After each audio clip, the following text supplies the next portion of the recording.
They will face for the first time the lefty from Illinois, Baraka, who is coming in with a record of 2-3 and ERA over 4 as he just finishes up his warm-up tosses. He's got a pretty good fastball, a changeup, and a breaking ball that's kind of a work in progress, Ben. And he'll use all 3 pitches. Take a look at his numbers, as you mentioned, a 4.27 ERA. Righties and lefties hitting pretty much the same against him. He had a tough outing his last time out. 2/3 of an inning, 4 hits, and 6 earned runs. And has not been a good go of it in August, and maybe the Phillies can make him pay. All right, so Cesar leads it off. And the first pitch of the night is a fastball, and it's in there. We're underway, and it's 0-1. Cesar was 2 for 12 in the series against the Nationals, hitting .257, but you see his numbers his last 22 games, and he lines one off the glove of Smoke and into right field. That's a good way to start the game. A leadoff single. Yeah, that brings Rhys Hoskins up to the plate.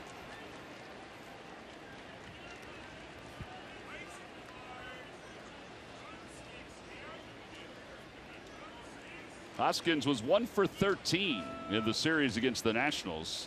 And just like Cesar, he's really scuffed one over his last 18 games. It's actually a little deeper than that, but it's magnified more the last 18. Phillies had early BP today. There were a lot of guys out for that.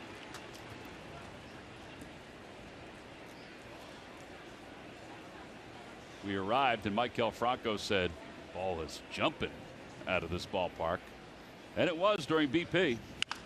There's one out to left field. That'll drop for a base hit. So back-to-back hits for the Phils, and they've got runners on first and second to start the top of the first. That ends an 0 for 8 for Rhys. Little changeup. He gets out in front, but he's still able to stay through the baseball, so he doesn't hook it foul. Good piece of hitting there by Rhys.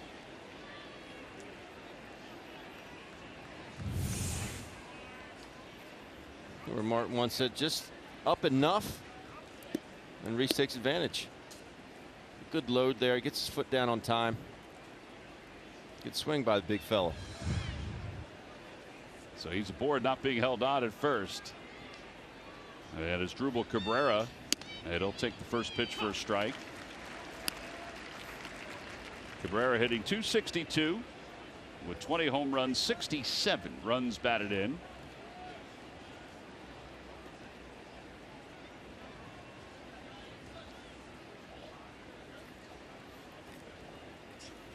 That one comes back for a strike.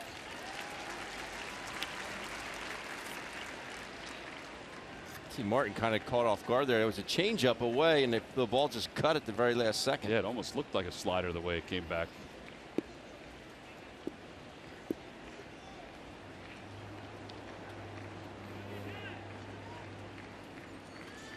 Swing and a miss, and it gets away. The runners will move up. It's a strikeout of Cabrera. And I think that was obvious that Asdrubal was thinking something way different than what he actually received as far as the pitch goes. And a wild pitch puts runners on second and third. This ball way out of the strike zone.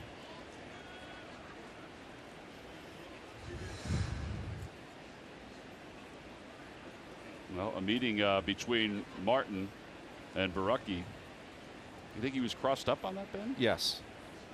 Because where Martin was set up inside. 55% sinker, 25 slider, or excuse me, changeup, and then 14% slider. Now, the slider in his last few starts has been about 77, 78 miles an hour. But he is tinkering with it, and he did say that it should be a little hotter as far as the velocity goes in tonight's game. We'll see. He really is just a two-pitch pitcher.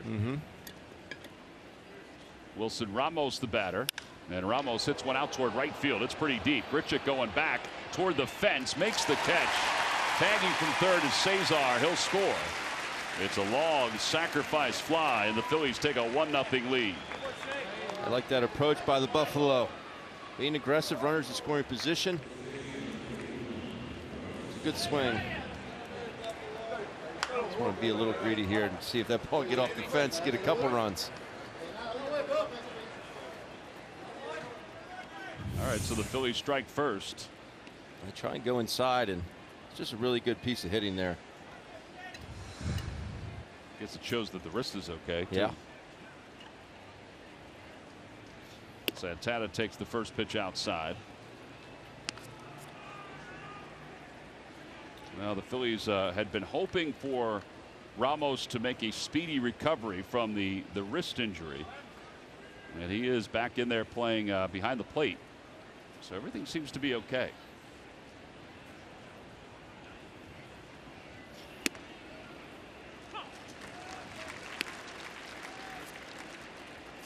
There's Wilson.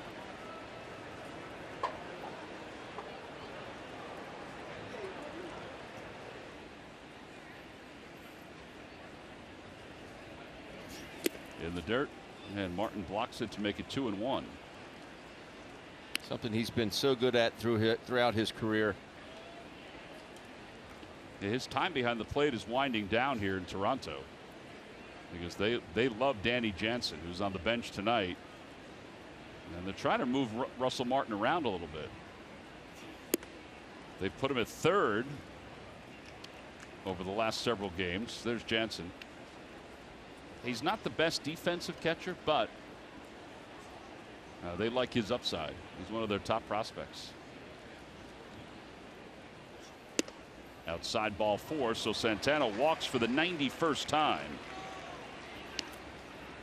And it'll leave things for Franco.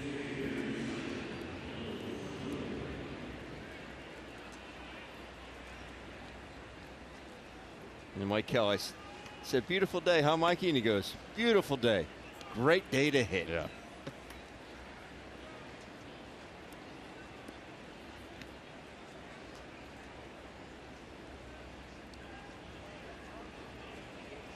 Franco yesterday, that at bat before O'Dougal's was a huge at bat that helped the outcome of that game.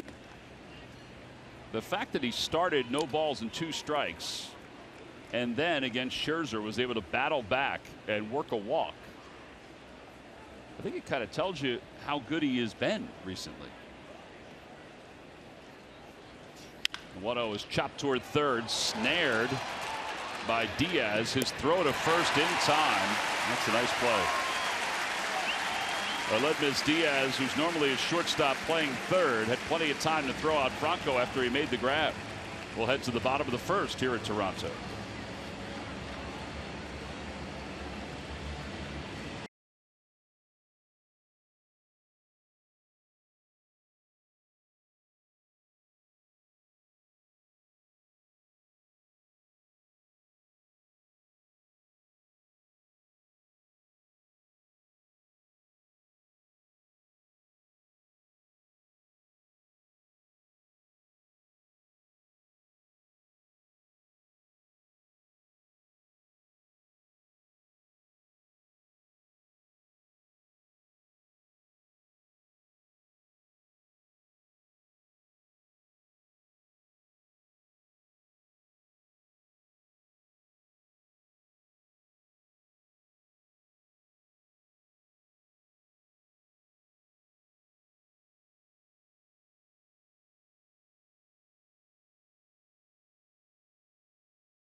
Has his lineup card all ready to go. Let's take a look at the Blue Jays lineup.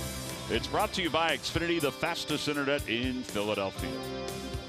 Well, it's a lineup that can still produce. I know the numbers don't say that, but Kendrys Morales has been one of the hottest hitters in baseball. And at one point earlier this year, he was even thinking about hanging it up.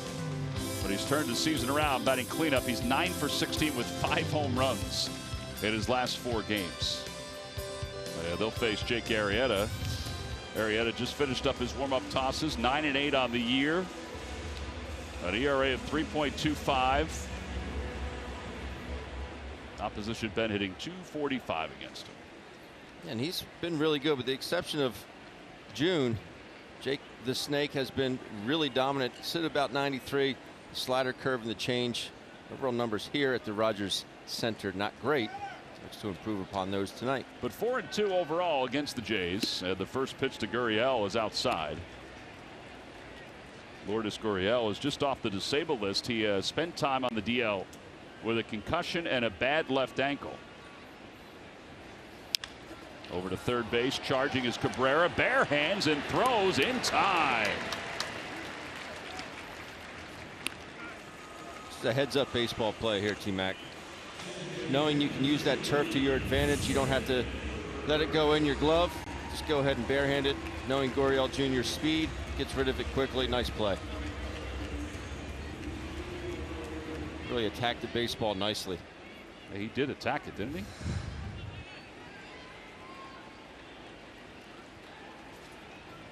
Here's Devin Travis, who was 1 for 8 against the Orioles, and he takes a strike.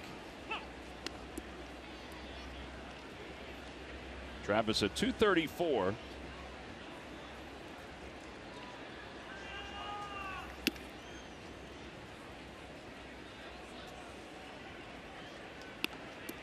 One ball and 1 strike.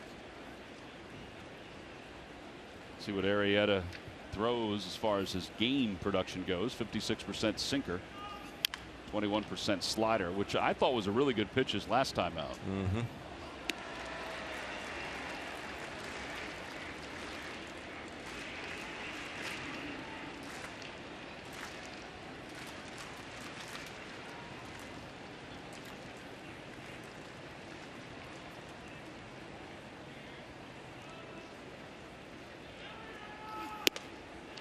And on the outside corner, called strike 3. Boy, that was beautifully placed by Arrieta.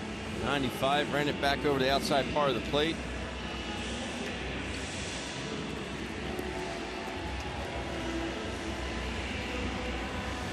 So 2 outs. Justin Smoke is the hitter. Take a peek at that last pitch. Pitch cast presented by PJ Wheelhands. Perfect pitch.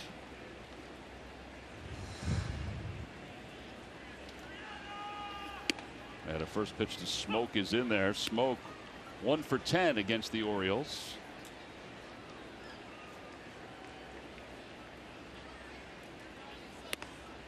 A bit outside, 1-1.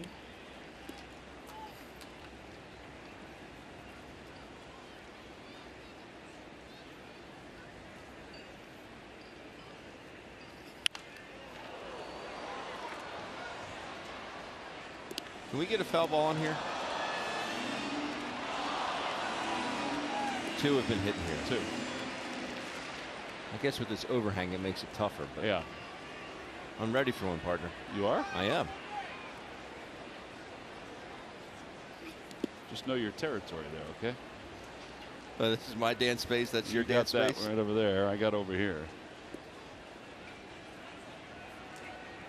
We have a very large table up here. It's enormous. Yeah. It's great. 2-2.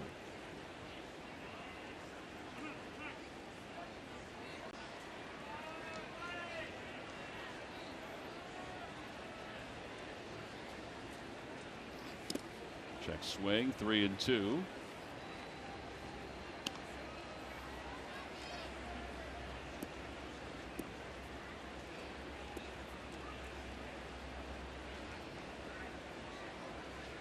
I like the Phillies uniform tops. I do. All around baseball this weekend. This is the style that the players will wear. And a sinker swung on and missed. That's the second strikeout for Arrieta. And the Blue Jays go down in order. We'll head to the second. The Phillies 1 and the Blue Jays nothing.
Phils. So take a look at the movement on that pitch right there to Bryce Harper.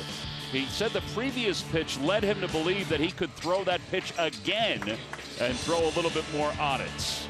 Aaron Nola yesterday, 8 innings of shutout baseball for the Phils. Thrive inside the numbers. As we take a look at what Nola has done against Harper. Last 2 seasons, 2 for 16 Harper is against Nola with 7 strikeouts. First 2 years, and this is before he had the changeup, I think. Right. 7 for 11 was Harper with 2 home runs and 5 runs batted in. Such a dominating performance. Big time. How about how drastic the numbers jumped for Nola in some of those sabermetric categories. Baseball Reference WAR has Nola at 8.9. I mean, that's a huge jump. And he's now ahead of Scherzer and DeGrom, which will, make some people notice. Yeah, absolutely. He's tied with Scherzer for ERA at 2.13.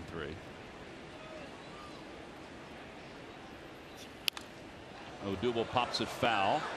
Well, that's pretty close to us. Telling you. 1 ball and 1 strike.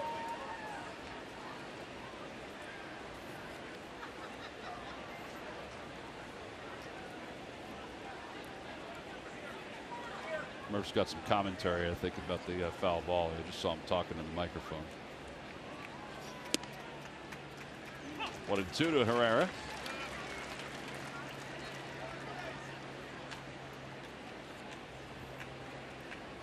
Odubel was all smiles yesterday on the plane. He was sitting behind me and Scott.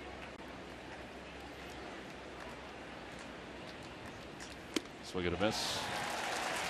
Second strikeout for Baraka. And that'll bring Scott Kingery to the plate. Let's check in with Greg Murphy. Murph, what do you got? All right, thank you very much. Well, talking about Ryan Baraka, he is a prospect that the Blue Jays have been very high on, and he's a guy that kind of moved through their system very quickly, and rightly so. He has very good stuff, and you've seen he's had success here at the big league level. But if you look at his numbers over his last 3 games, well, he has started to struggle just a bit. His first 7 games, numbers very solid. If you look at a 2.34 ERA for Baraka, he had 30 strikeouts in 43 innings pitched in his first 7 games. But over the last 3, how about a batting average against of 422, 9 walks, and just 3 strikeouts in that time. There you see the ERA as well at 13.03. And talking to some of the folks around the Blue Jays, they said, it's just one of those things that they think the league is starting to adjust to him a little bit. Now it's going to be, kind of incumbent upon him to start to adjust to the opposing hitter. So it'll be interesting to see if he's able to do that as he finishes up his first campaign. Yeah, they MLB.com had a story today about the most important players on each team in the American League East, and he was listed as the most important player moving forward on the team currently. Now, there are other prospects that I think you could probably add there, like Vladimir Guerrero Jr., who will not be up this year. Kingery lines it into left field, a base hit. It's the 3rd hit for the Phillies. Nice swing there by Jetpacks. Was it me, Tom, or is that the quickest bat we've seen out of Scott Kingery in recent games? That bat was flying through the zone. No muscles used at all. Yeah, a lot of confidence. Yeah, it was a very handsy swing. Very quick bat here. No wasted movement. Roman Quinn takes outside. Now let's see if Kingery is off and running at any point. You can run on Russell Martin. But again, there's a lefty out on the mound, so you got to see his move first. There he goes. And the throw to second base is offline. What a slide. That was almost a fantastic play by Devin Travis, but Kingery was able to fall on his backside and slide under the tag for his 10th stolen base of the year. I thought Scotty was going to get this right off his dome. You're right. That was a heck of a play by Devin Travis. Not the best jump. Ooh, that was close. See, I thought he had a good jump, Ben. I was surprised it was going to be that close. Roman takes a strike, 2-1. I always look at it from when the catcher's just getting up and ready to release it. And I can really kind of Yeah, you're right. judge. He was probably halfway. Yeah, if it's a good throw, he's out. 2 balls, 1 strike to Quinn. And he lines it back toward the middle, of base hit. Kingery to third. He's being waved home. The throw to the plate by Pilar is in time. 7th outfield assist of the season for Kevin Pilar.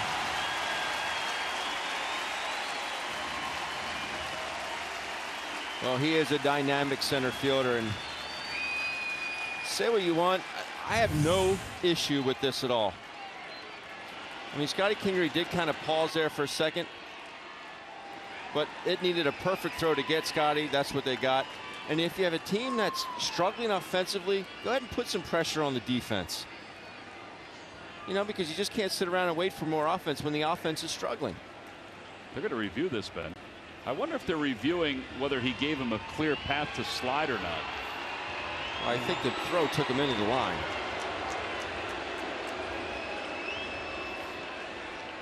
All right, so the home plate umpire, Pat Hoberg, and Jerry Davis, the crew chief, will take a look at this. I thought they had him without any worry. See where the catcher is, Ben. He's already setting up in that area. Okay, well, look where the ball ended up. Yeah, you're right. The fact that we even have to go over this is bad for baseball. Sorry.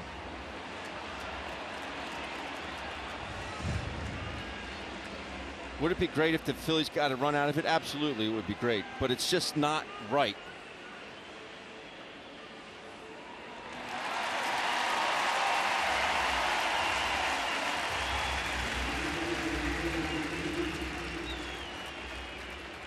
All right, so the Phils lose their challenge capabilities.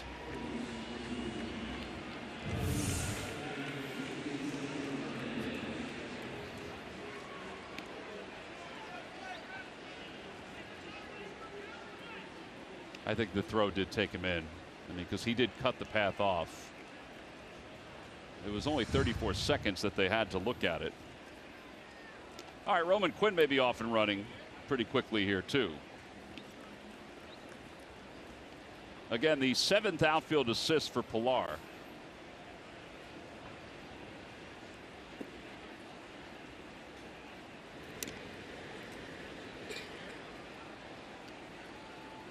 Well, the Phillies must have thought they saw something on that play. It was really well executed. Pilar used the turf to his advantage. There goes Roman, pitches outside and high, throw to second base, not in time, and into center field. So the Phillies have 2 stolen bases in this inning.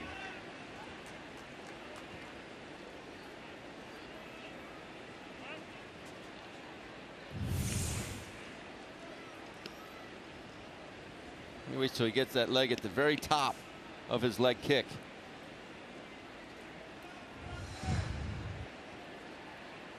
Another one out there. Yep.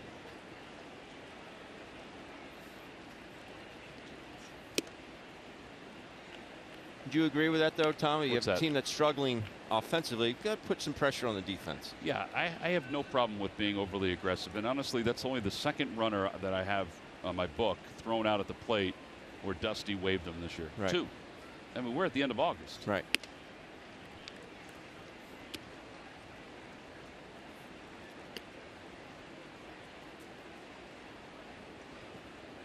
Now, they are getting hits against Baraka, so, you know, you could say that 1st and 3rd with Cesar up would have been just fine. But, you know, it's the 2nd inning. I don't have a problem with it. Pilar, though, is a really good thrower.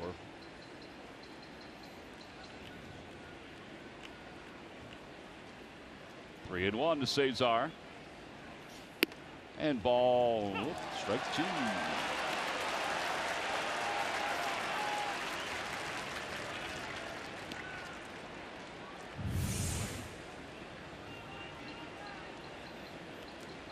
Huh.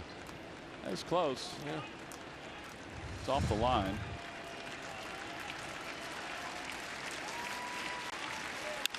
Fly ball center field. And Pilar will Settle under it. Phillies get a couple hits. They leave one. We have played 1.5. We'll go to the bottom of the second. It's 1-0 Phillies on top.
Kendrys Morales leads it off here in the bottom of the second, with the Phillies on top 1-0.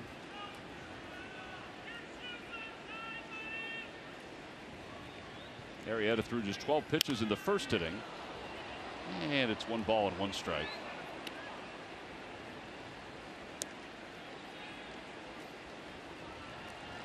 See the overshift for the Phils.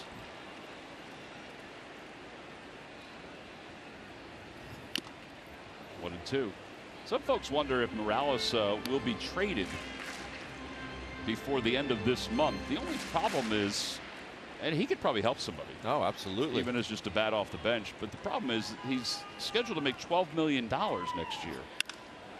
Out to left center field. That ball's pretty well hit. And it is gone. He's homered in 5 consecutive games, and he's just tied the ball game up at 1.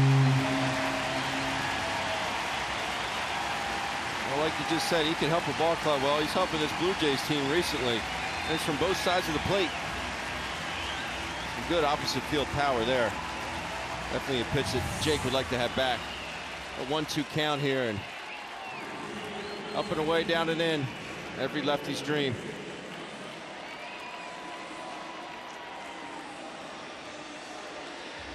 Ties the ball game up.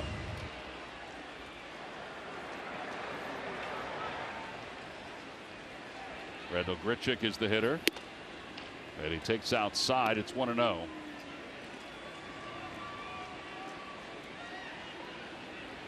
Seed celebration. 2-0.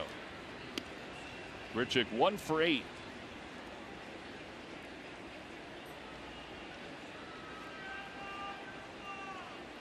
And the series against the Orioles. Out to center field. Odubel is there to take it on a hop.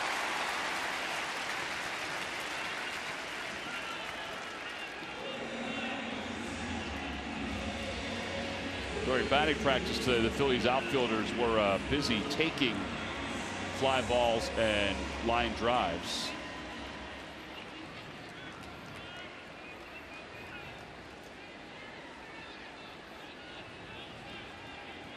I don't know if he could have caught that, man. You know, it seemed like it was still a few feet away from him, but if he had continued on, he might have been able to make a sort of a shoestring catch. Pilar takes inside, We've heard Gabe Kapler talk about maybe Odubel's not as confident as he's been in this prolonged slump. He said it's not only affecting him offensively, but defensively as well. He said, I think he's taken away some of his aggressiveness in center field. That's a perfect example right there.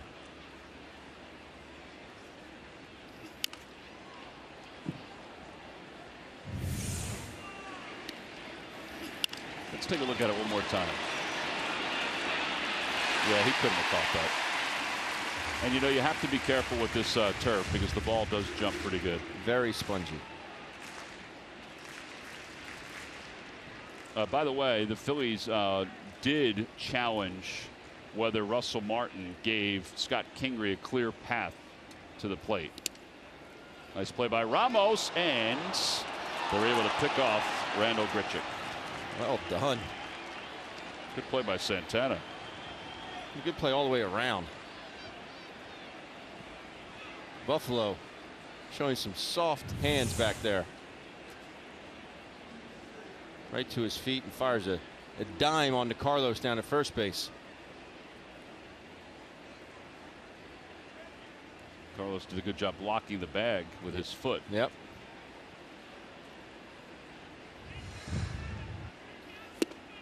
2-2. So that's what we assumed, that's what the Phillies had challenged, that Scott Kingery did not get a clear path to the plate. The call on the field was confirmed. There was no violation. To the right side on the ground, and Cesar will throw out Kevin Pillar. 2 outs for Russell Martin.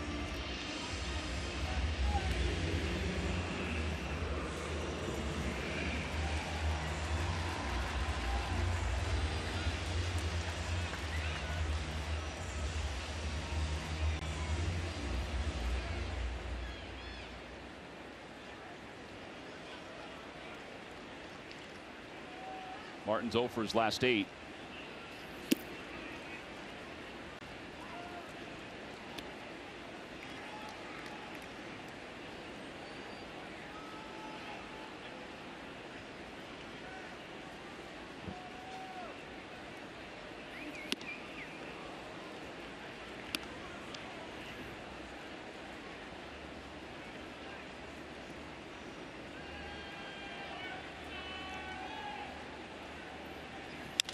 Ground ball to shortstop. Kingery backhands, bobbles for a moment, and still is able to throw out Russell Martin. Good arm strength. First base umpire Tim Leiper says, let's take a look at it to see if Santana's foot was off the bag. So the Blue Jays will take a look at the replay, and we'll see if they ask for a challenge here.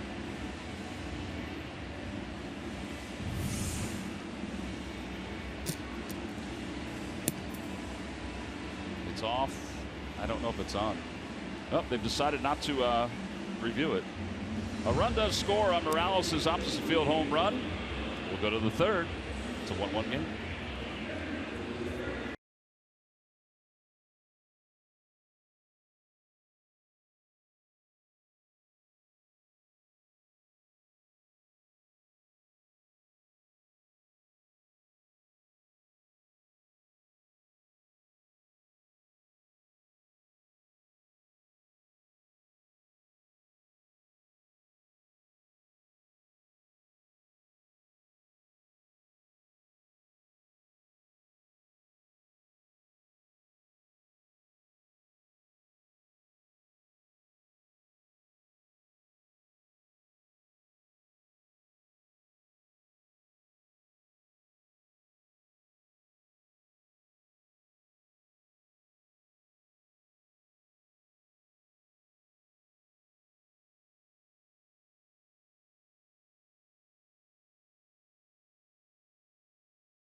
section for all the information. And please submit your answer on the subject line.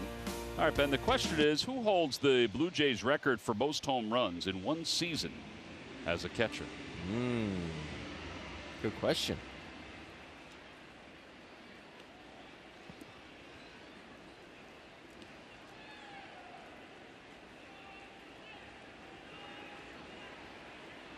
Rhys Hoskins leads it off.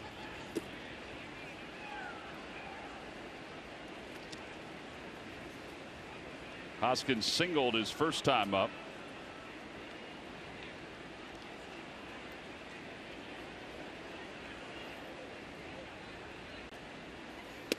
One ball and one strike. Ryan Baraki's dad played for the Phillies. In fact, he played 5 years in the Phillies organization. Made it all the way up to AAA. He was a lifetime .278 hitter. His problem was there was a guy ahead of him at third base. Yeah, who would that be? Well, he became the greatest hitter in Phillies history. Talk about the ultimate roadblock. Yeah.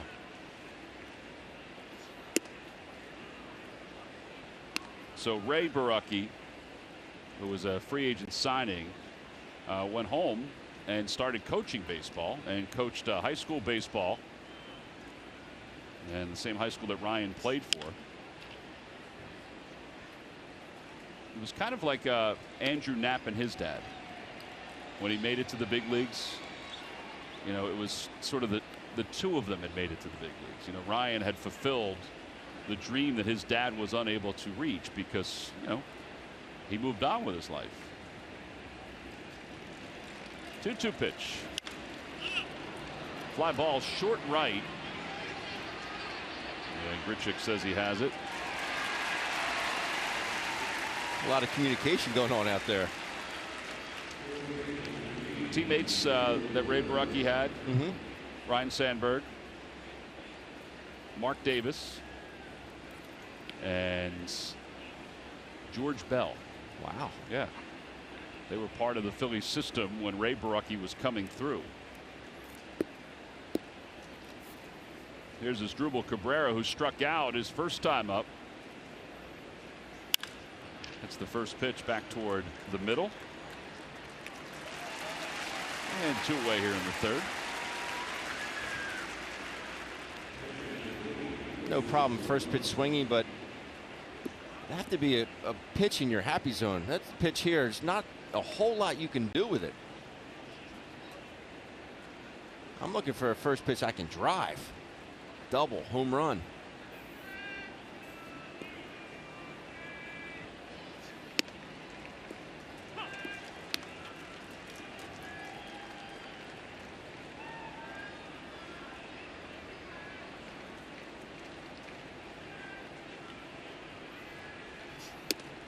Outside, 1-1.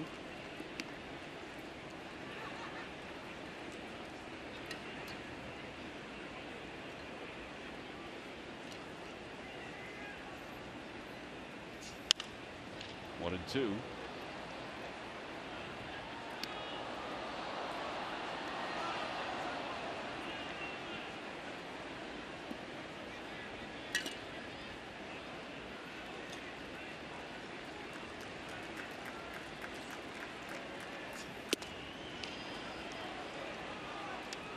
See, that was a slider. That acted more like a cutter. That had more lateral movement. Well, he said he was changing it. Yeah.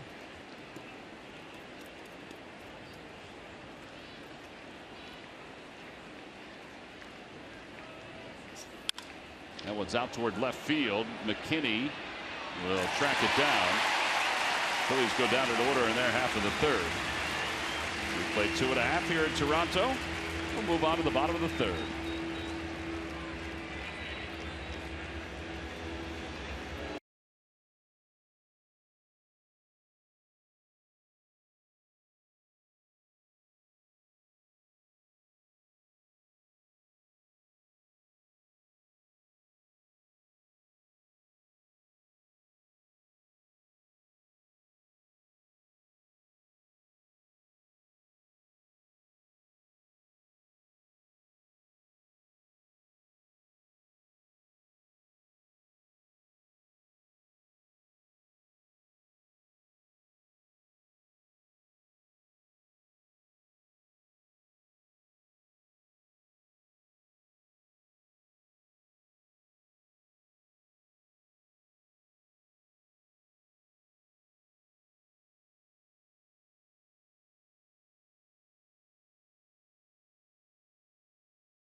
be 18 or older.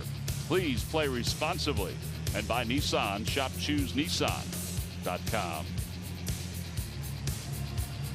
Well, Ben Davis and Greg Murphy, Tom McCarthy, here at Rogers Center. Phillies fans have made their way to Toronto for this weekend series. We always see a lot of Phillies fans that come up for this series between the Phils and the Jays. They won't face each other next year. It's kind of an oddity. Next year it's the Red Sox who are the common opponent. The Phillies usually flip-flop with the Red Sox and the Jays.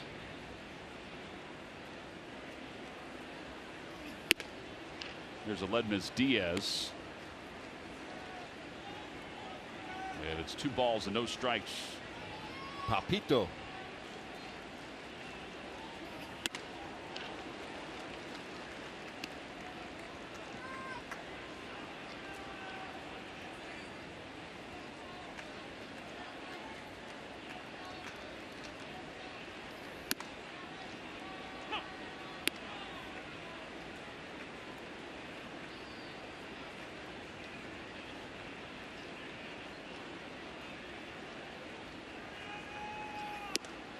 And inside, ball 4. First walk issued by Arrieta. Phillies will face the Washington Nationals when they get off this road trip beginning Monday night at 7:05. We mentioned this yesterday and the other day too. The Tuesday game, it's going to be Aaron Nola and Max Scherzer. At least that's the schedule right now. So a rematch of yesterday's ball game. You're going to want to get your tickets for all 3 games by going to Phillies.com. And a reminder, you can check out the theme night page as well. There's some cool theme night giveaways. As Billy McKinney takes low, 1-0. Phillies are 3 games out behind the Atlanta Braves in the division.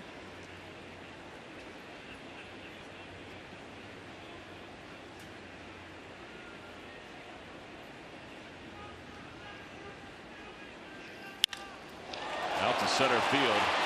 That sounded like it was hit pretty good, and it is gone.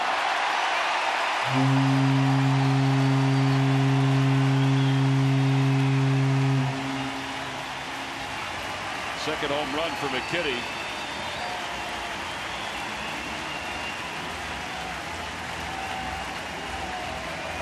Good looking swing there. Both lefties that have left the yard today, both the opposite side of the diamond. McKinney choked up on the bat. That's a good one to hit. Good swing. Short and powerful. So the Jays are on top 3-1. And here's Garcia. Garcia has 11 consecutive multi-hit games. That is a Blue Jays record. He is the 7th major league player to have a streak like that since 1900. Only the 7th. He's on a list with Tony Perez, Shoeless Joe Jackson. Try to check. He went. Yeah, there's 1 out. That's the 3rd strikeout for Arrieta. It's close. Phillies may have gotten away with one right there.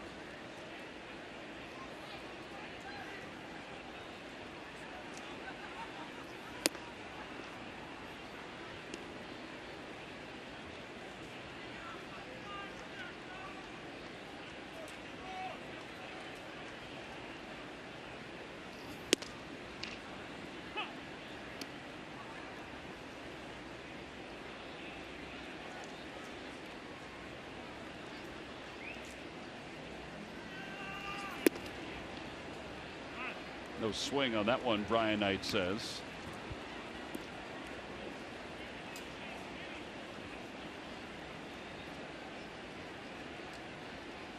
Here he had 19 balls, 22 strikes.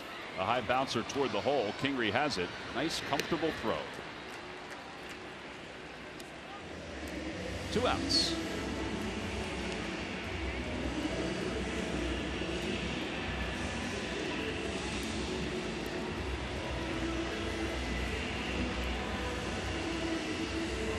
And here's Justin Smoke.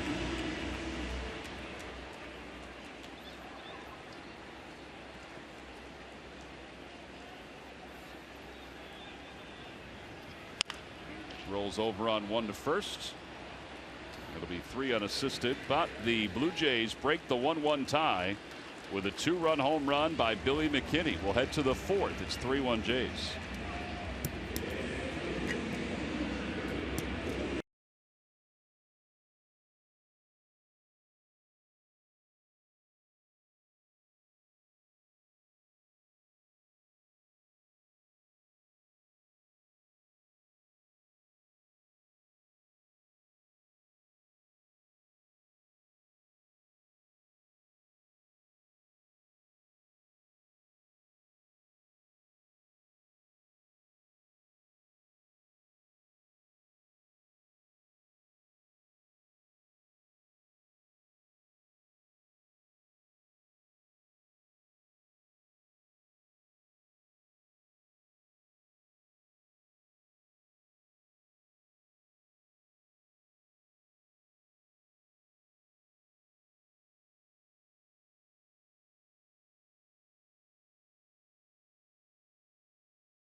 Patriot insulated 4-drawer fire file to protect your most important files. Head to WBMason.com today to make the safest call for your office. Who but WB Mason?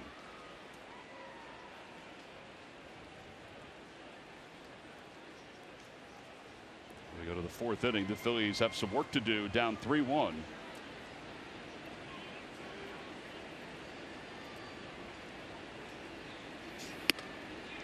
Carlos Santana takes outside.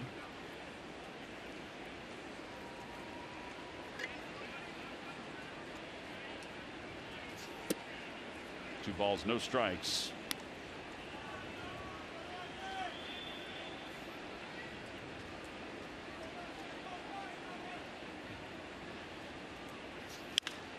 Bouncer to third, Diaz.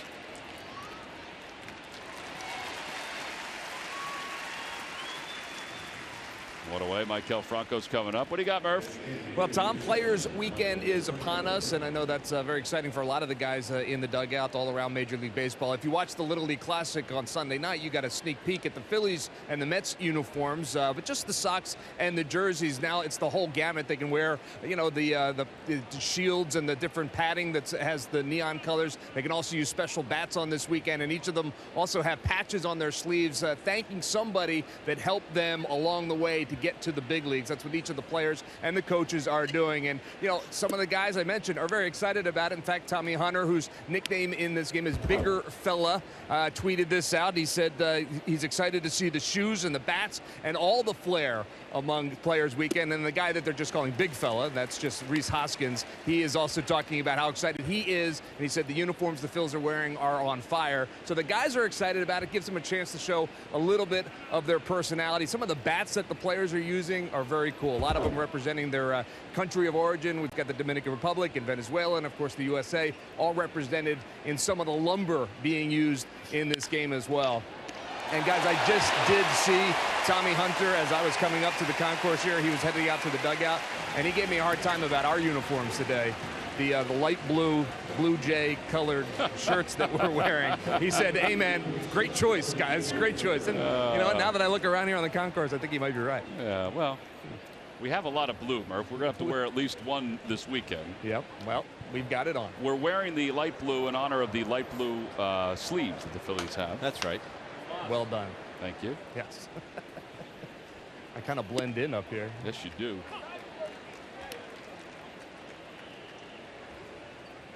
Poor Mike Kells hit 2 balls hard, nothing to show for it tonight. Yeah, Gurriel made a nice stab on that liner. Odubel takes in 1 ball, 1 strike. Those bats that Murph was talking about, Odubel has one of those representing his country.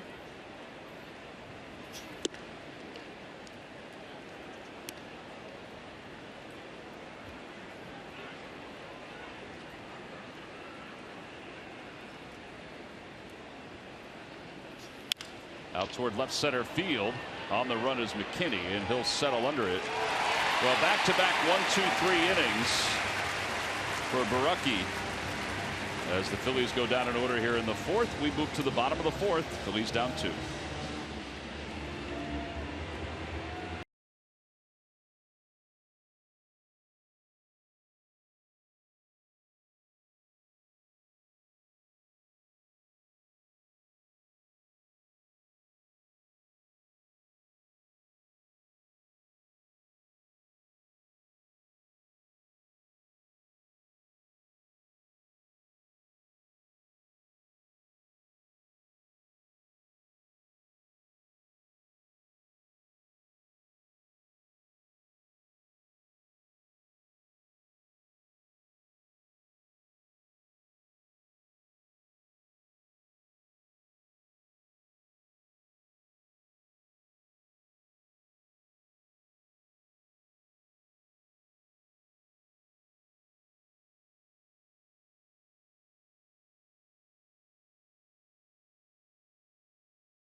WB Mason for fast free delivery. Nobody does it better.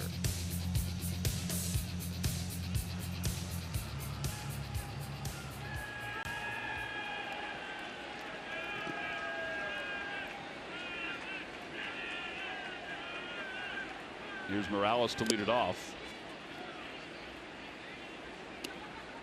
Morales homered his last time up. And it is amazing. At one point, his batting average was at 143 earlier this year. And at that point, Dan Shulman, who does the TV for the Blue Jays, was saying that he was thinking about just stepping away. Just felt like he couldn't do it anymore. He was hitting home runs, but he was only hitting 143. And then something finally clicked for him. And now he's got 19 home runs, 49 RBIs. His average keeps on rising. Supposed to be a curveball back foot and just hung it up out over the plate. Morales made him pay.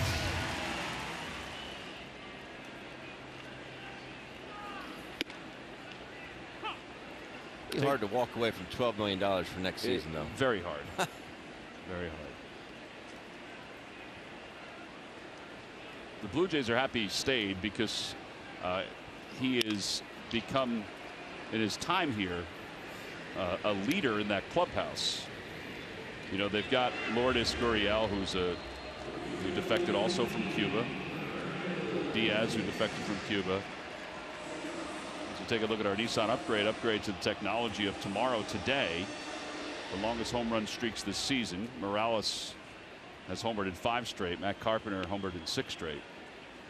But Morales is very good friends and has been for a long time with the Gurriel family.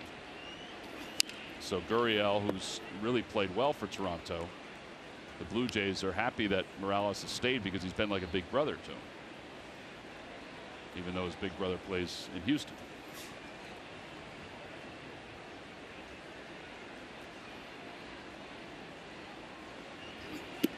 Outside, 1-1 to Grichuk.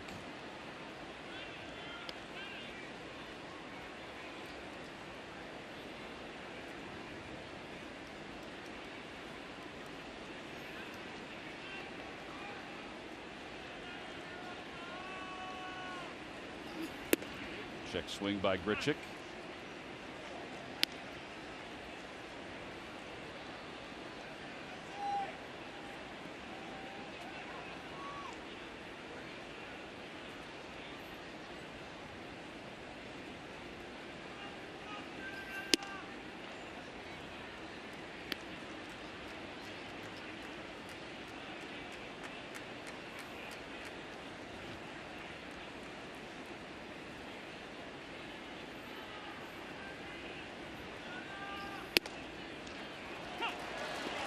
Come on back. 3-2. That ball being entirely on the plate. I did too.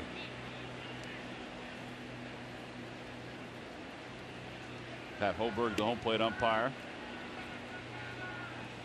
This is the second full count for Arrieta.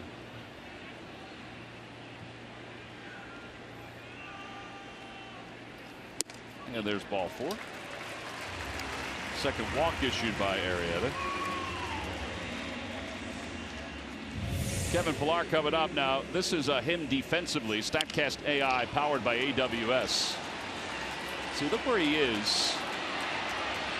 And he makes the one-off throw to get Kingery. I don't know how the inning would have gone if they hadn't sent him. They were hitting Baraka pretty good, and since that time they haven't. And Cesar did hit a fly ball right after that, which probably would have scored him. But Baraka probably would have pitched him differently in that situation. You can't always say, well, he hit a fly ball. It's not exactly what he would have done. The man was on third base.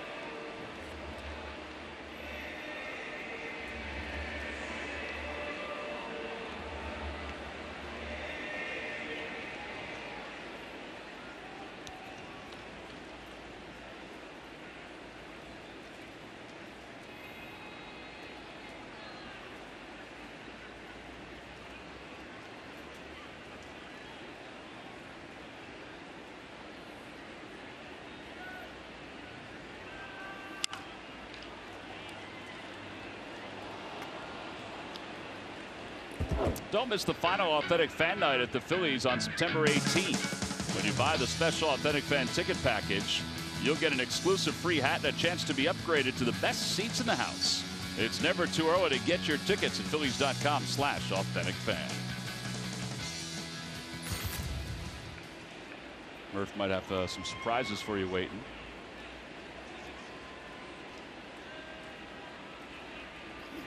Outside.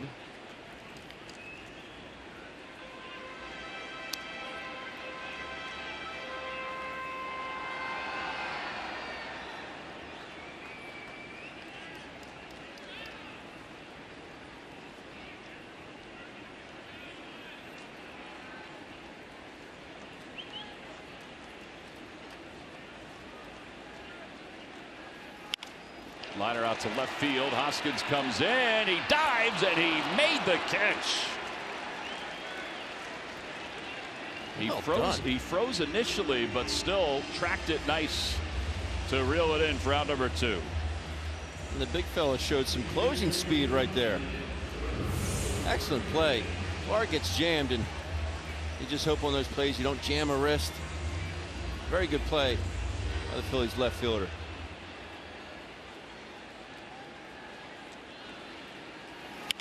I like that. He trusted his instinct there. Thinking he can get there, and he did. Well, now Russell Martin with 2 outs and a runner at first. He went around, says Brian Knight. A lot of sliders and changeups in this inning. Seems like Jake doesn't trust his fastball right now.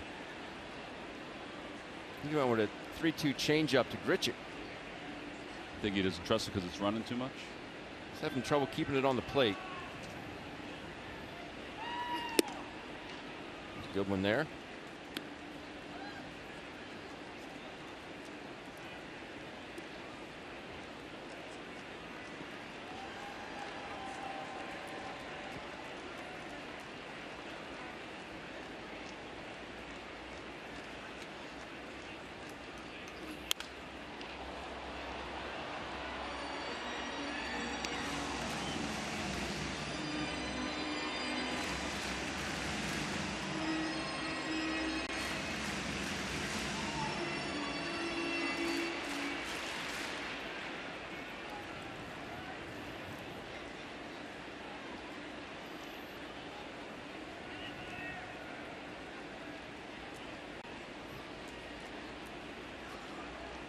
Grichuk 12 feet off the bag as Russell Martin gets a piece of a changeup.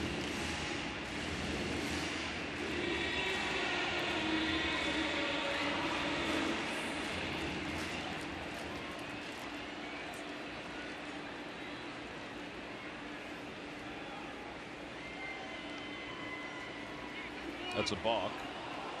The ball slipped out of Arrieta's hand.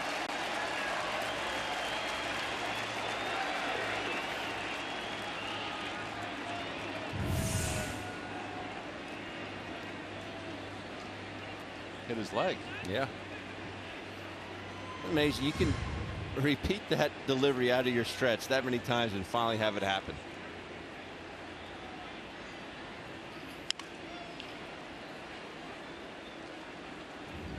Oh. I thought it slipped out of his hand because he's sweating so much. But just saw it rubbed right against his leg.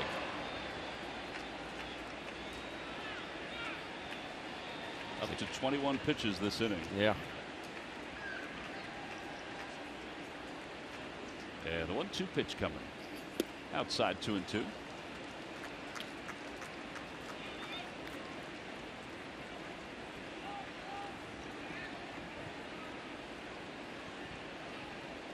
See the splits for Jake.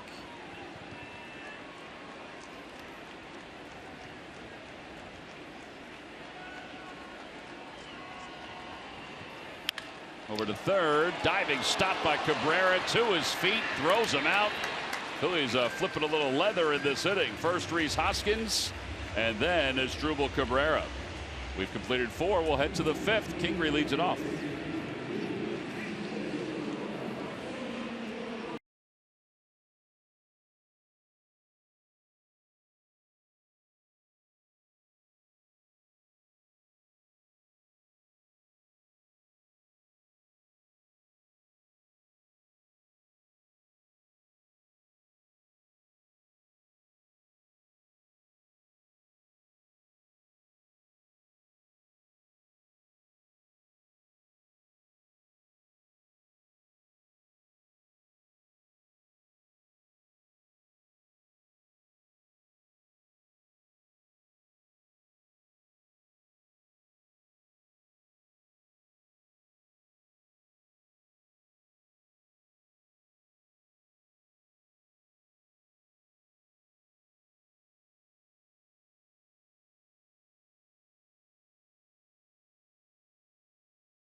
The month of August, the Phillies will make a contribution to the Help Our Kids Radiothon, benefiting Nemours Alfred I. DuPont Hospital for Children. To find out more, visit nemours.org/radiothon. Well, the Phillies and the Jays go to the 5th inning. Scott Kingery, who singled his last time up, will lead it off. Phillies trail at 3-1.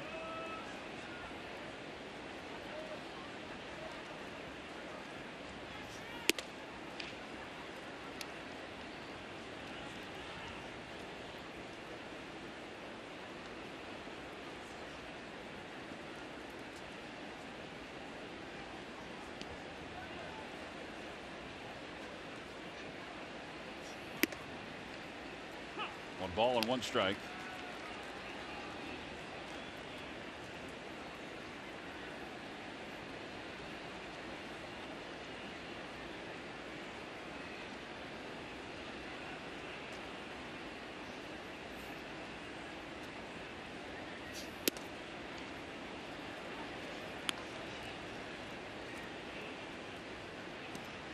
I do like Baraki's ability and willingness to pitch these righties inside. I think he has to, right? Has to.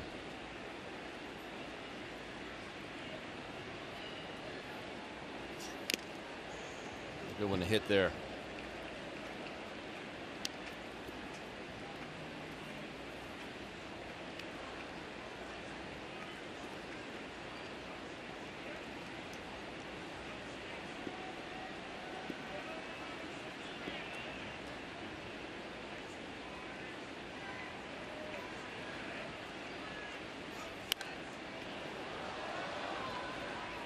Stays even 2-2.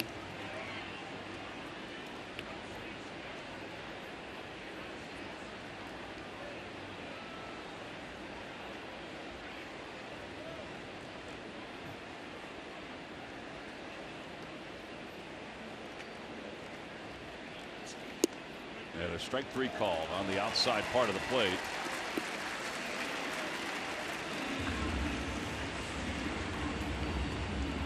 Well, come see the Phillies take on the Chicago Cubs for your Labor Day weekend plans. Friday, August 31st is at 7:05. Saturday, the 1st at 7:05. It's Nemours Childhood Cancer Awareness Night. And then Sunday, the 2nd, 1:35 first pitch. Get your tickets by going to Phillies.com. That last pitch to Kingery was at 83 miles an hour. Are you thinking cutter or changeup? I think it was a changeup. Remember earlier in the game when he threw the changeup, Martin, in the first inning to Cabrera, and the ball kind of cut back? I think that's what happened on that one. He was looking for it down and away, and the ball just got to the plate and kind of cut in towards Scott Kingery.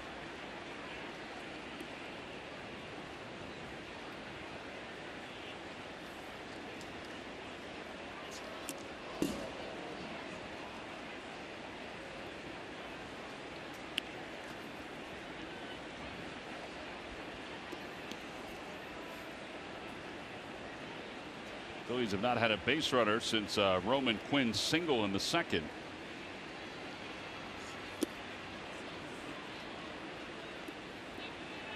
Eight in a row retired by Baraka.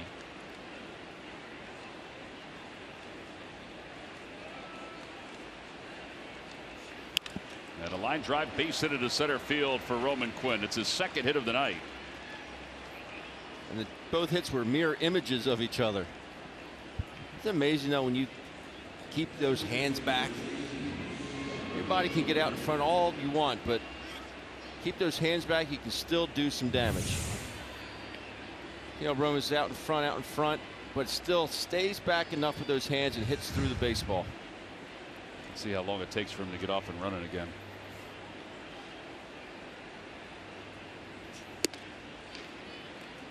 Much quicker with his leg kick there was Baraka.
2 balls, 1 strike to Cesar.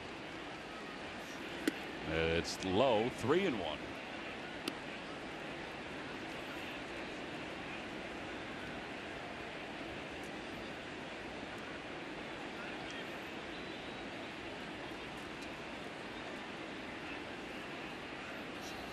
That one's hit back toward the middle. A base hit into center field. Roman Quinn's going to hold up at second. Now that's the second hit for Cesar, which is a good sign. So the Phillies have 2 on with 1 out. It is a good sign for Cesar. First hit, bullet to right field off Justin Smoke's mitt. And this one he stays through it again and hits it up the middle. Love to see Cesar. He's at his best when he's using the entire field. Sure would like a homer right now, T-Mac. That'll be good. Reese is 1 for 2.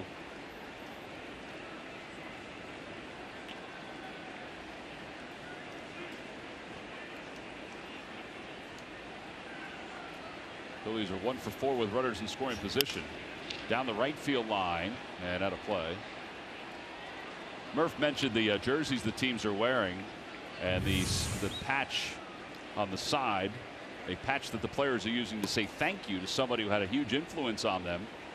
And for Rhys Hoskins, it's thank you Sac State, Sacramento State, his alma mater. Gave him a chance to play Division I baseball and eventually get drafted by the Phillies.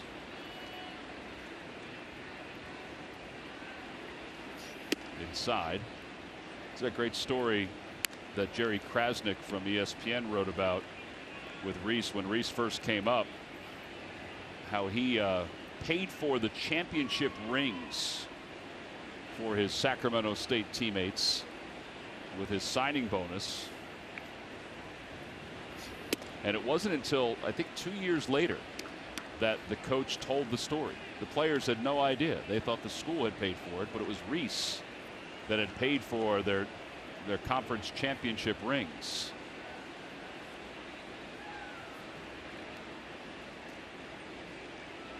Two balls and 1 strike to Hoskins. 3-1. You're talking about how he's really becoming the leader of this ball club. Obviously he does it with his play on the field, but his actions in the clubhouse, off the field, I guess the most simple way you could put it is he just gets it. Yeah, at a young age. Everything that's involved with being a big league ball player, he gets it. 3-2.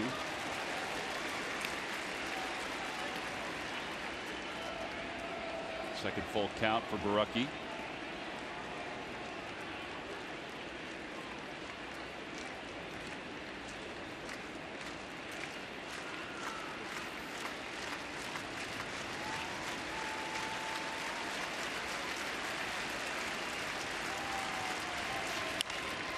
Popped up, shallow center field.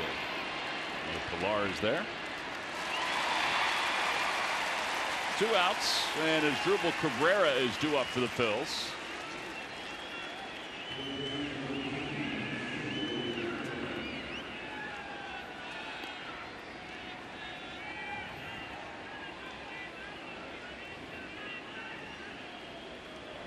Blue Jays have bullpen action. Jake Petricka.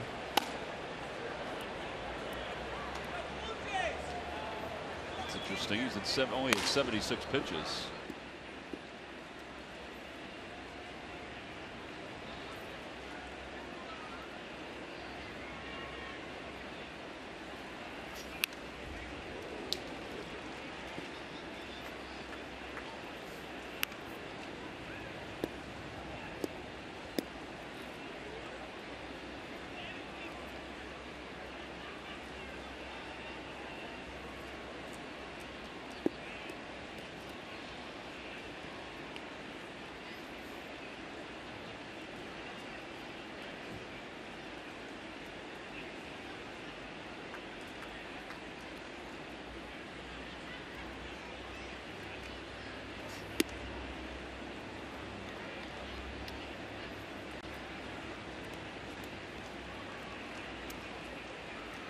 .24 pitches this inning, 11 balls, 13 strikes.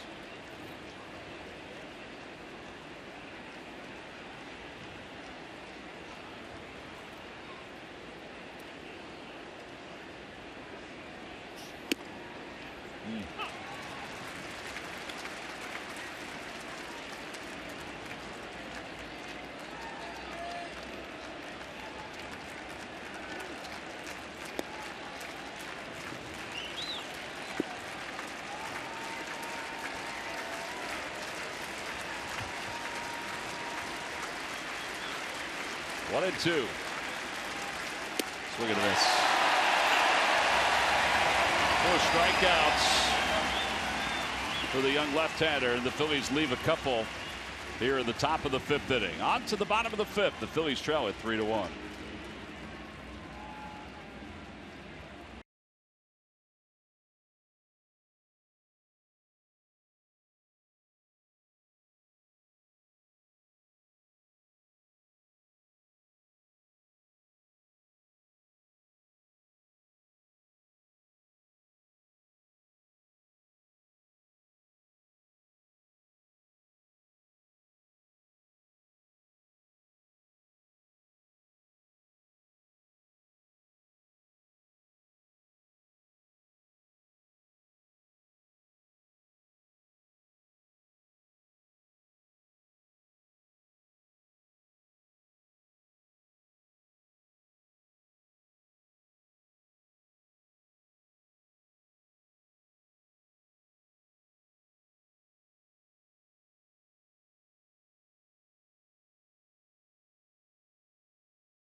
The official bank of the Phils, Davey Grion, 82 games this year at Reading, 21 home runs, 58 RBIs, named to the postseason Eastern League All-Star team.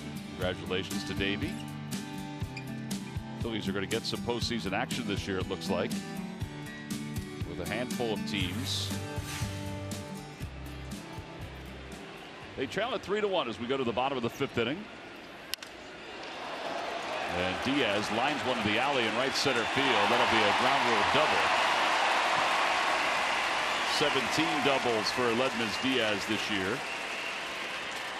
And he is in scoring position to start the 5th.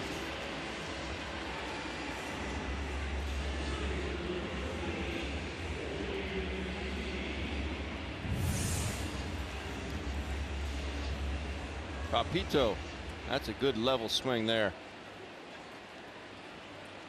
Right on over the right center field wall.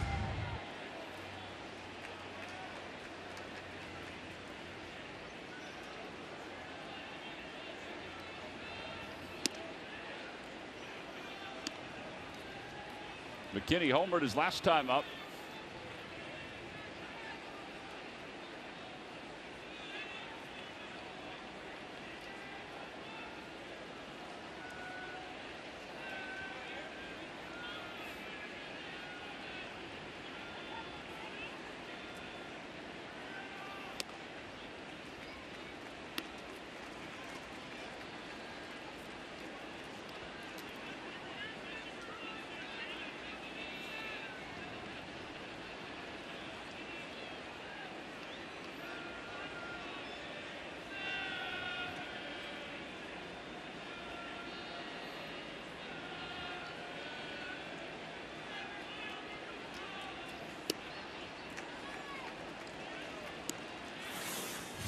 Well, here's McKinney's home run, his last time up. It's a fastball middle. Drives it. Nice play by that youngster.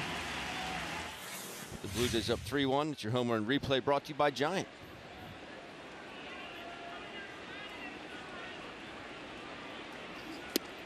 And low ball 4.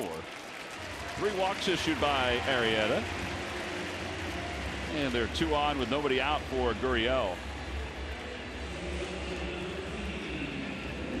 Blue Jays aren't sure where Gurriel's going to eventually play.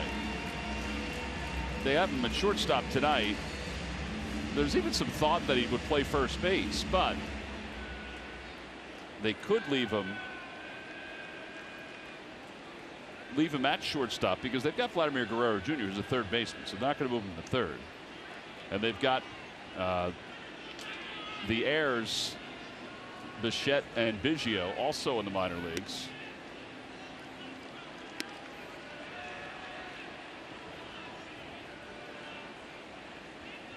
Heck, they could even put him out in the outfield, they said.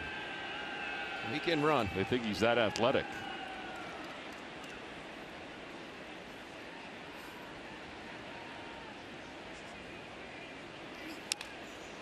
One ball and one strike.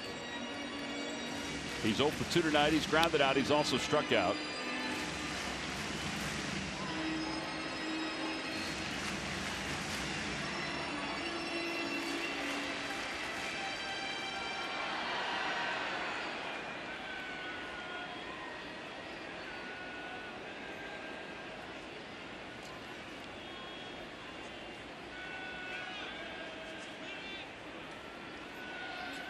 Over toward the hole, and that'll go in the left field, a base hit. Rounding third, heading from is Diaz. The throw to the plate by Hoskins is cut off. It's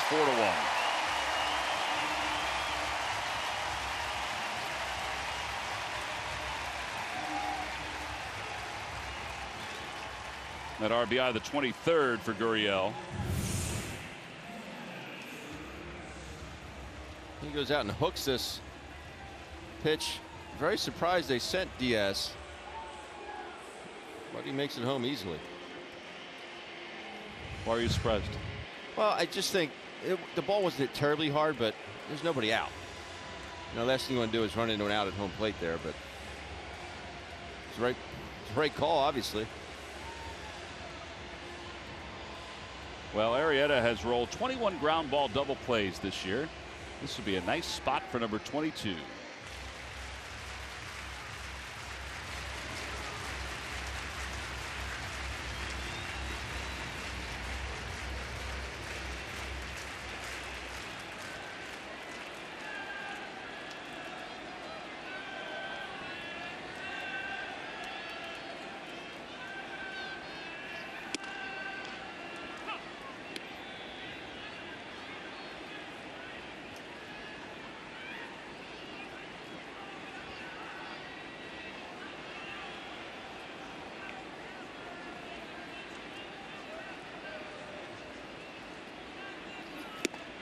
Two.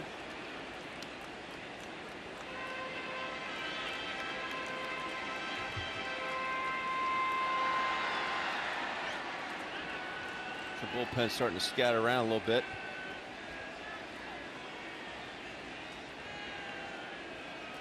That's a long lead off first base. Take as much as Santana's going to give him. Swing and a miss. And one out here in the 5th inning. 4 strikeouts for Arrieta. And now Justin Smoke.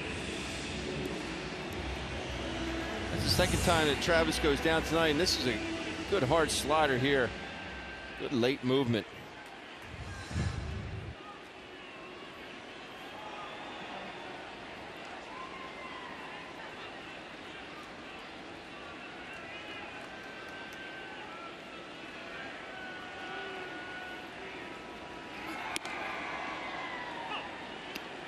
Backdoor cutter. Or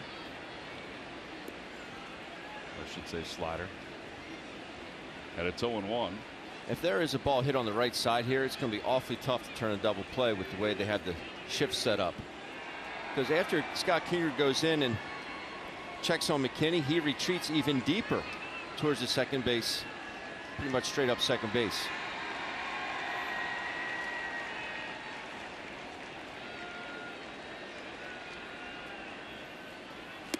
Good changeup, 0-2.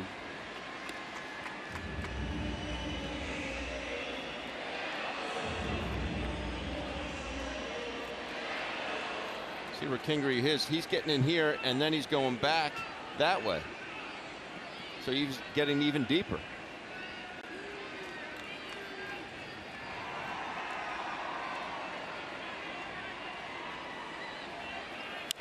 Out toward the right side. Kingery's got it. No play at second, so they've got to go to first. So the runners move up to second and third. 6-3 on the putout. You know, hindsight's always 20/20, but the ball's hit straight away second base on what could be a tailor-made double play. but there's just no way that Scotty can get. I mean, Cesar actually tried to get to second base. Almost pretty much switched positions. See Cesar trying to bust it over there, but that would have been a tough play. Yeah. Well, now you have Morales. This might be a pitch around here. With Grichuk on deck.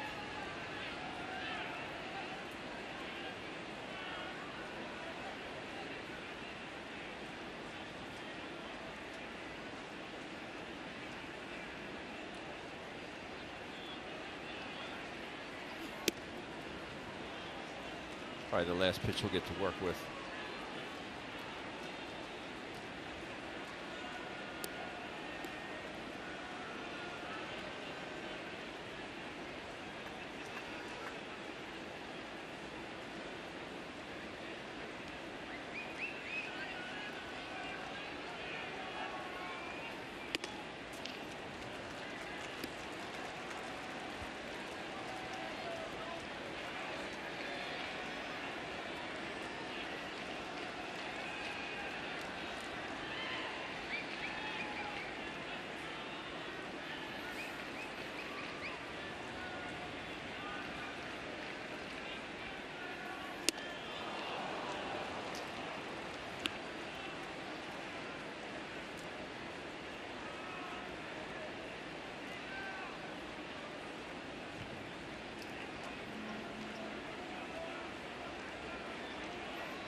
Couple of challenge pitches.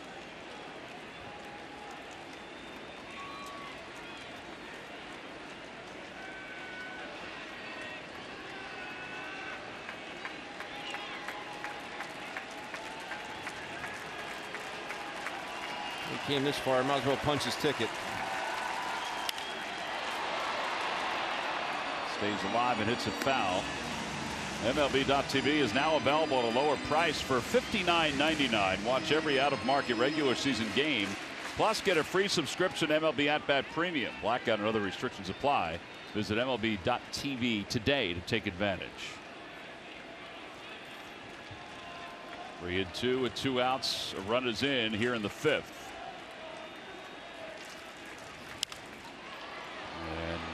Morales punches this one down the left field line toward foul territory. And Reese gave it a look. You know, that guy had a Troy Tulowitzki jersey. I forgot all about Troy Tulowitzki.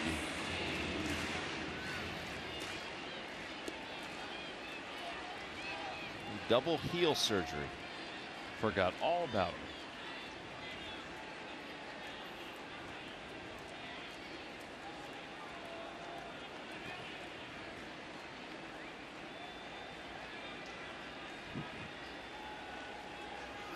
Swing and a miss. He got him. He came all the way back after falling behind 3 balls and no strikes. A run does score. Blue Jays lead 2. We'll head to the 6th. Phil's down 4-1.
make his case for the National League Cy Young Award.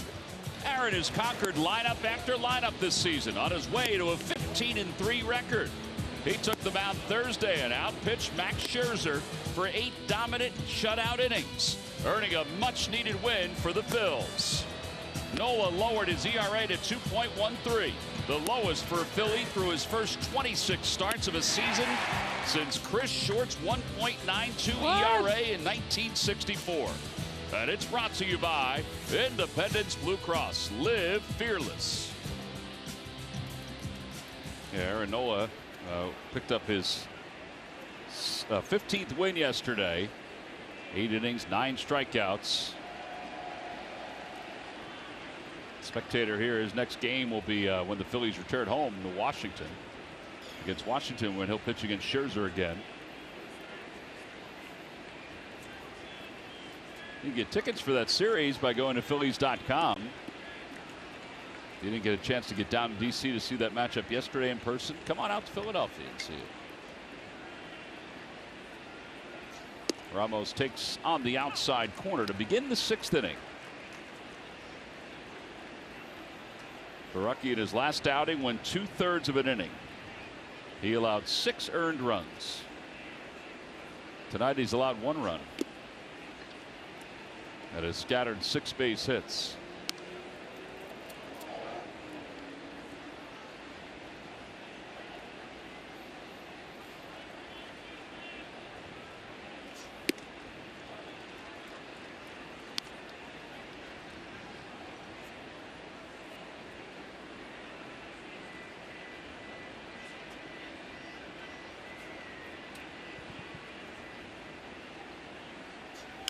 Over to third, a foul ball, 2-2. Down in Miami, the Marlins have taken a 1-0 lead over the Braves. An RBI by Derek Dietrich. Dan Straley has struck out 4 over 5 innings of work.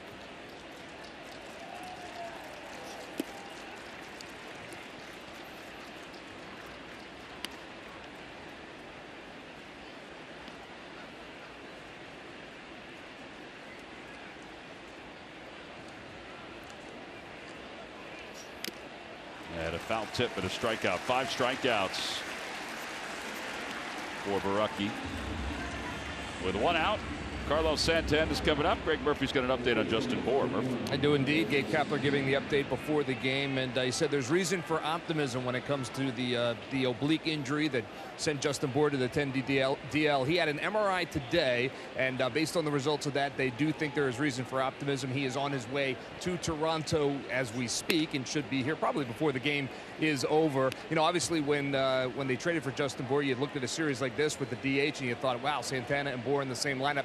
Obviously, they're not going to get that opportunity, but to get Bour back sooner rather than later certainly will help this offense and give them opportunities to use those kinds of guys in different situations. So the good news with Bour is that it does not appear to be a very serious oblique injury, guys. And without the testing, he didn't think it was going to be that serious.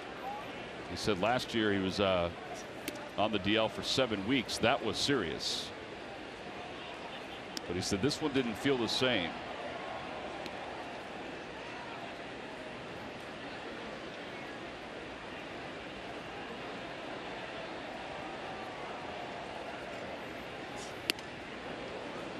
Two and two.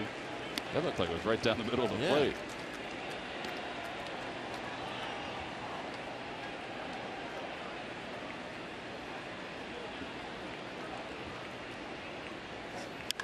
In the air to left field. And McKinney will grab it for the 2nd out. And that brings Maikel Franco to the plate.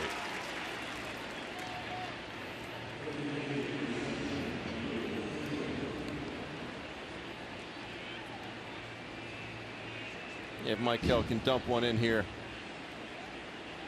I think he's owed one.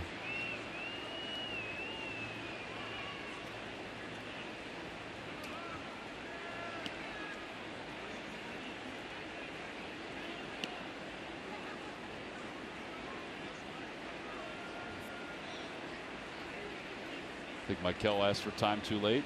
Is that what the home plate umpire is telling him? Yes.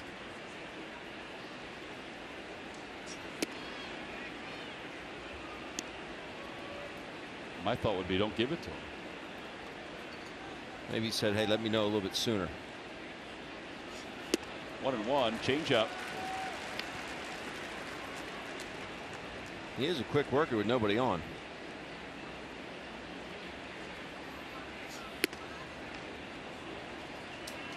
Two balls and one strike.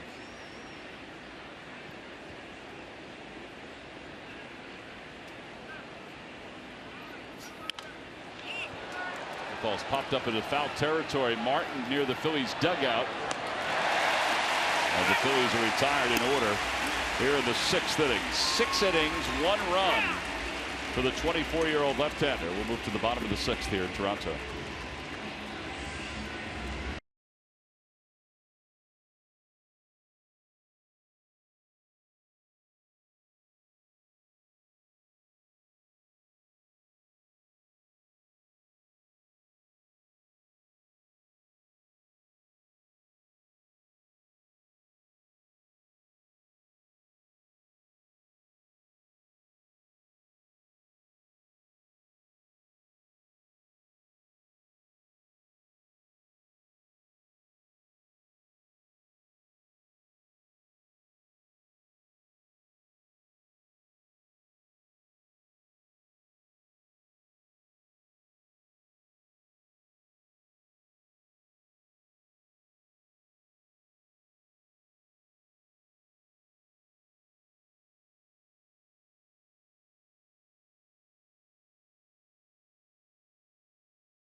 Has got some good defense behind him. He's made some big pitches too. He has made some good pitches, and his off-speed pitches have gotten better as the game's gone on. His ability to use the inside part of the plate to righties, I think, has really opened up the outside part of that plate. 6 innings pitched. I would say that he's most likely done. I would think so. 95 pitches. There is bullpen action for the Blue Jays as Randall Grichuk leads it off, and it's no balls and 1 strike to Grichuk, who has singled. He's also walked in tonight's game.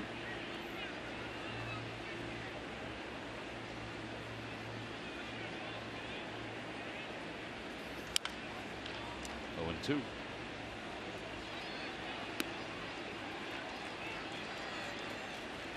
Bullpen action for the Blue Jays.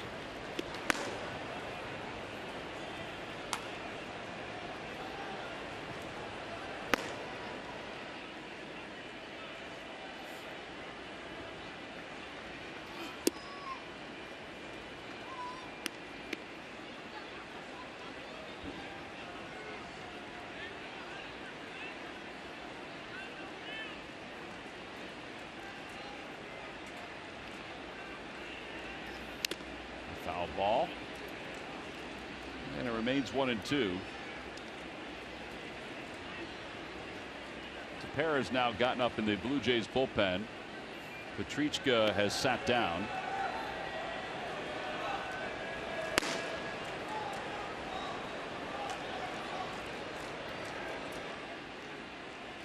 One ball and 2 strikes.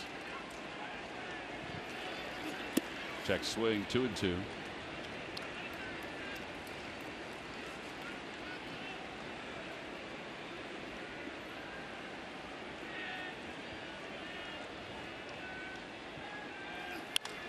Line drive, base hit up the middle. And Grichuk is aboard. That's his 2nd hit of the night.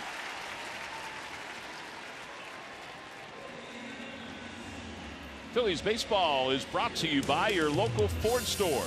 Check out every new Ford car, truck, and SUV crossover at buyfordnow.com today.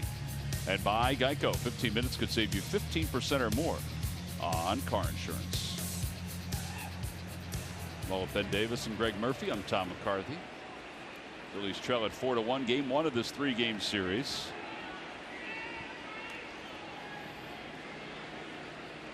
Phillies have struggled with runners in scoring position again tonight.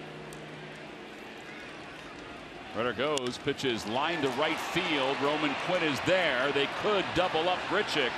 The throw to first on one hop is in time. Well, Grichuk has had a tough night on the base paths. Yes, he has. I didn't really see a deke here at second base. He just kept his head down and kept running. See him take off. He's got a very good jump. I mean, just doesn't make any. You would have known right then and there. Yeah, at that point he should have froze. Yeah. It's a very smart play by Roman Quinn to use the turf, use the dirt on that throw. You're trying to air it out. Sometimes you get underneath it. Maybe you airmail Carlos Santana. So he kept it down like hitting the cutoff man. He kept it down, made sure he was accurate. Russell Martin takes strike one. Oh, he got the double play. Not the conventional way, but he got it nonetheless.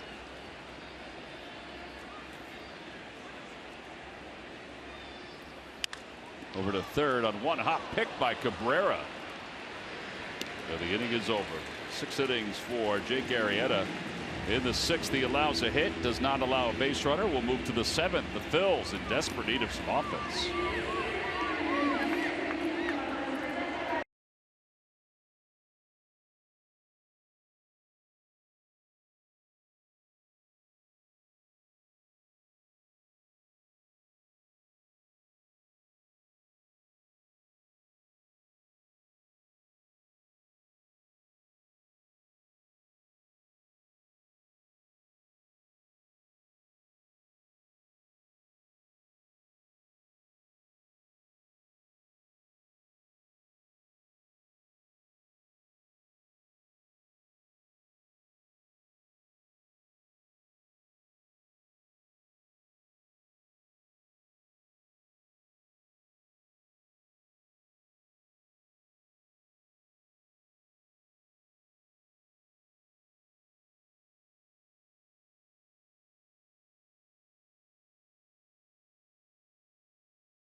Time now for your Delaware Valley Hyundai dealers game summary.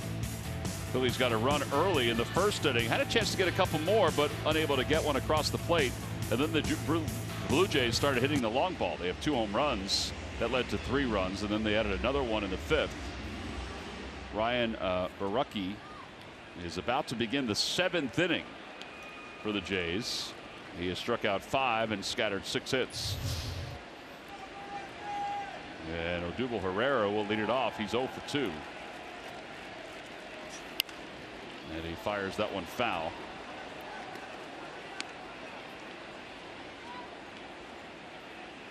Baraka went 7 innings in 2 of his first 3 starts. But since that time, he has only gone past the 6th once. This is the 2nd time since then. Delivers a fastball outside, 1-1. What do you got, Ben, as far as approach goes with this young man? Well, you have to eliminate both sides, one side of the plate until you get to 2 strikes.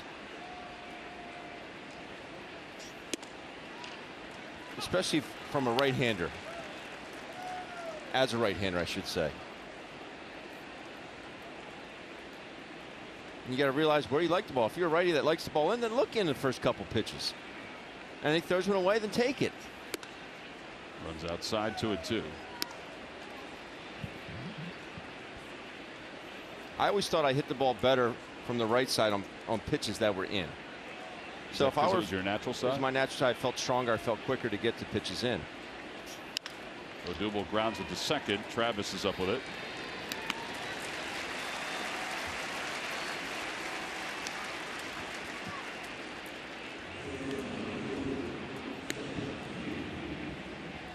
So 1 away, and here's Kingery, who's 1 for 2. There's Troy Tulowitzki. Heel surgery on both heels. Yes. And doing nothing baseball related. Nothing.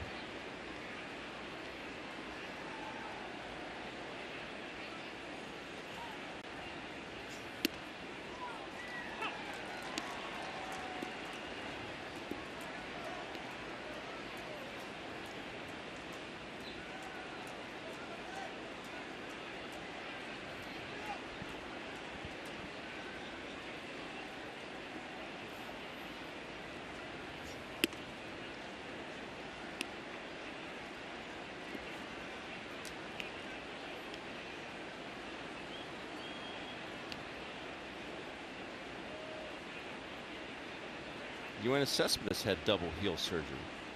That's right. Yeah. Fly ball center field. Running back on it is Pilar. Back to the track, and it is gone. Scott Kingery with his 7th home run of the year. It's a 4-2 ball game. Same swing we saw on his single earlier in the ball game, Tom. But he just let the location of this pitch dictate on where it was going to go. Good quick swing there. Well, Kingery's home run makes this a 2-run game. Baraka is going to be lifted from this ball game, so Scott Kingery sends him to the showers. John Gibbons will bring in another right-hander. Nice round of applause for Baraka from the Toronto faithful. 4-2. Phillies down 2 with 1 out in the top of the 7th. We'll be back after this.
You can always catch the latest player updates, insider analysis, and all your favorite podcasts like the Krukcast and At the Yard. NBCSportsPhiladelphia.com. It's all about your teams all the time.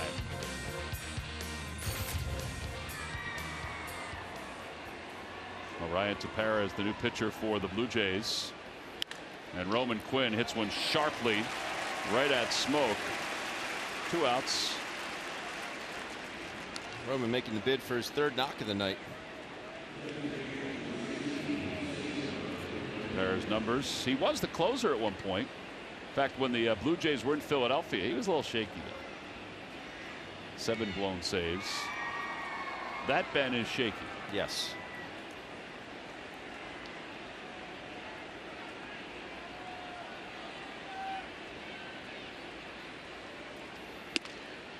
Cesar takes a strike.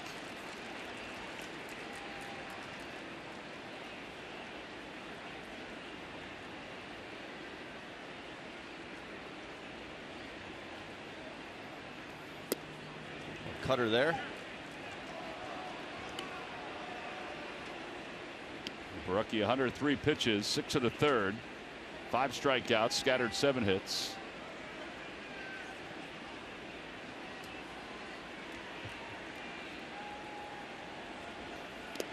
Would not have minded if he had tipped his cap to the fans when he walked off. Yeah. We got to get more pitchers to do that. I don't know why you wouldn't. Yeah. He's not alone, though. Yeah, unless he feels I'm a rookie, I don't want to, think my teammates that I'm, bigger than they are. Or, well, he was tonight. Yeah, he was great tonight.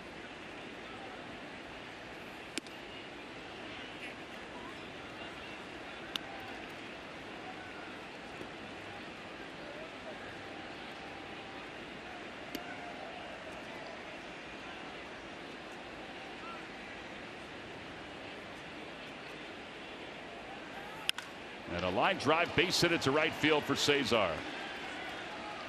And he'll stop it at first. Cesar with a 3-hit night. Lost part of his shin guard or his elbow guard, something.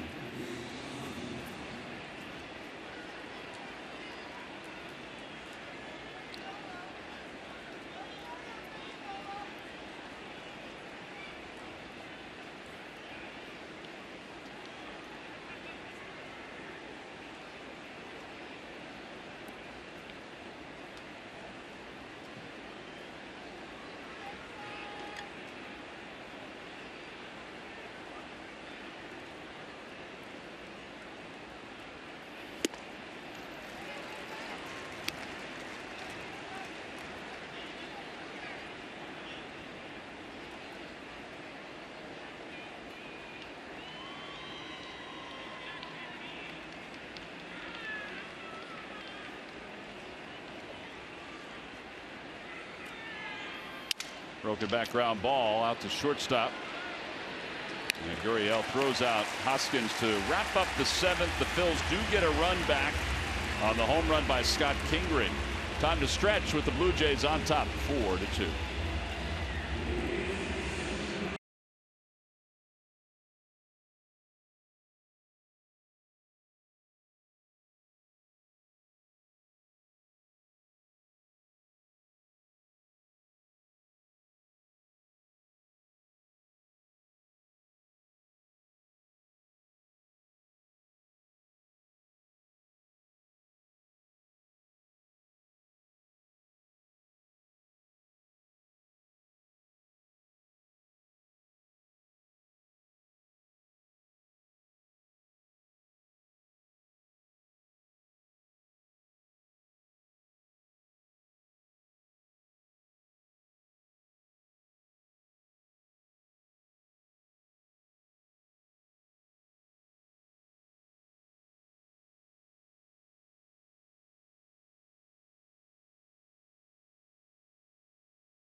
Be the first in line to secure a 2019 season ticket plan. Now, this is just for new accounts. As an added bonus, 2019 season ticket deposit accounts will receive 2018 postseason ticket access. Go to Phillies.com/ST deposit for more information. Ball is booted by Scott Kingery. That is Scott's 10th error of the year.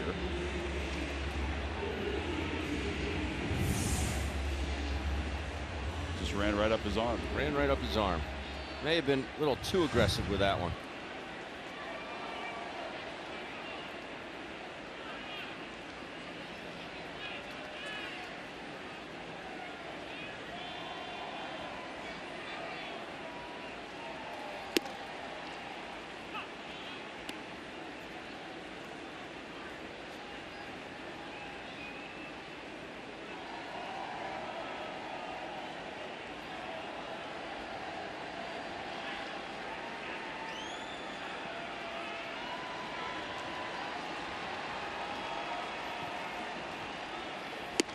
Swing and a miss. 0-2 to Billy McKinney.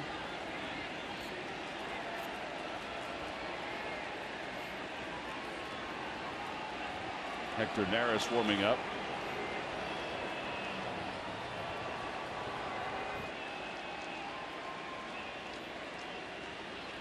He has Compa N on the back of his jersey. Did I say that right? Mm-hmm.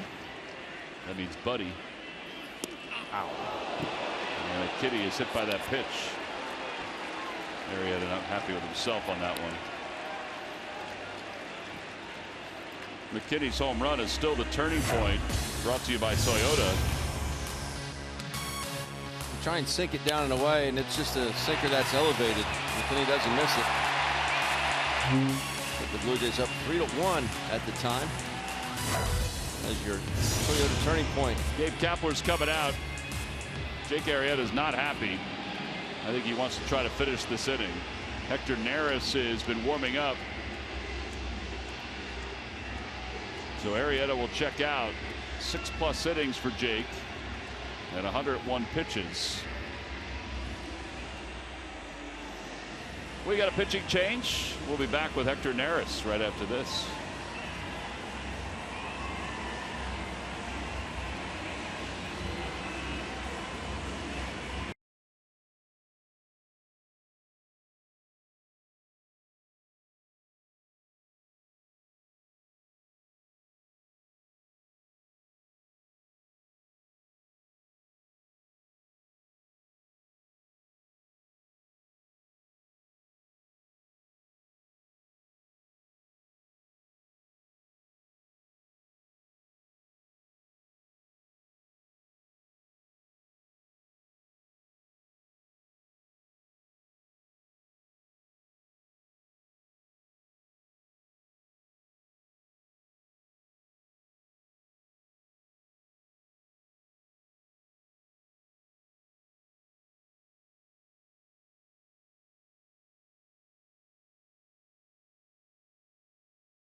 $27th when the Nationals are in town. A $15 ticket plus the first John is on the Phils at Ashburn Alley. That's a $12 voucher for Chickies and Pete's Crab Fries, Bull's Barbecue, Tony Luke's, a Hatfield hot dog and Coke, anything you can eat or drink for just $12. Limited quantity of tickets are available for select remaining home games. Go to Phillies.com/studentsteal to capitalize.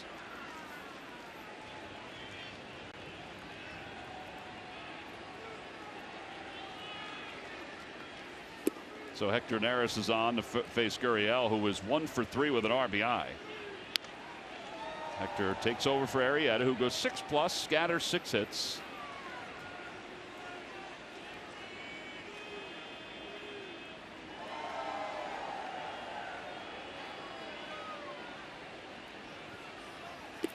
Oh, 0-2.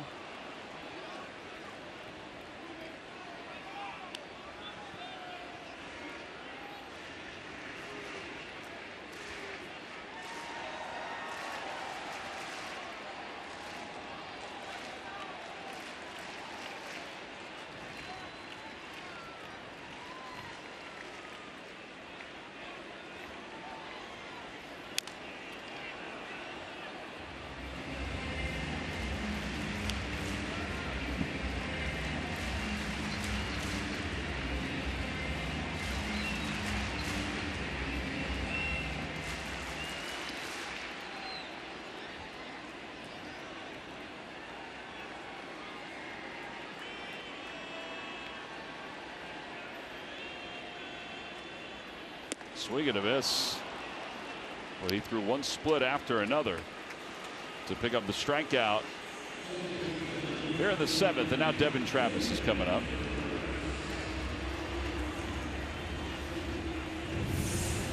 Dandy here.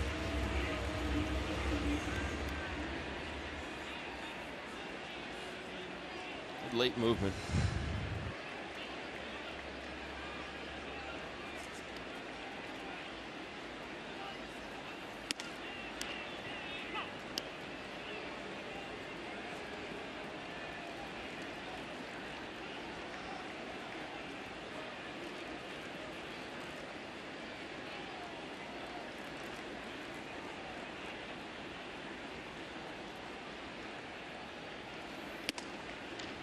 Pretty close, that one. 95-mile-an-hour fastball.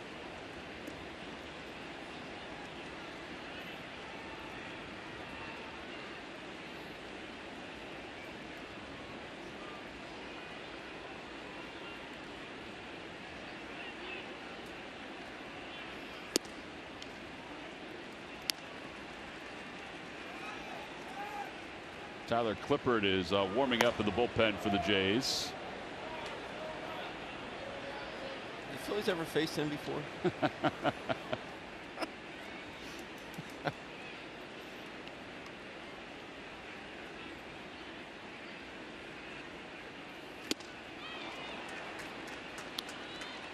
was 90 miles an hour. Yeah. The last one was 89, that splitter. That's a little hot for him as far as splitters go. Maybe it was in kilometers. Been waiting to use that all day. We apologize, Canada. 2-2 pitch coming to Travis. Fastball swung on and missed. Yeah, there are 2 outs here in the bottom of the 7th inning. One more to go, Hector.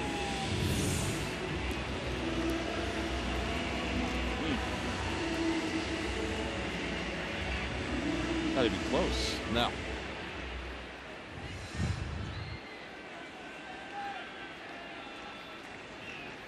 Through all those splitters, that 95 looks like 105.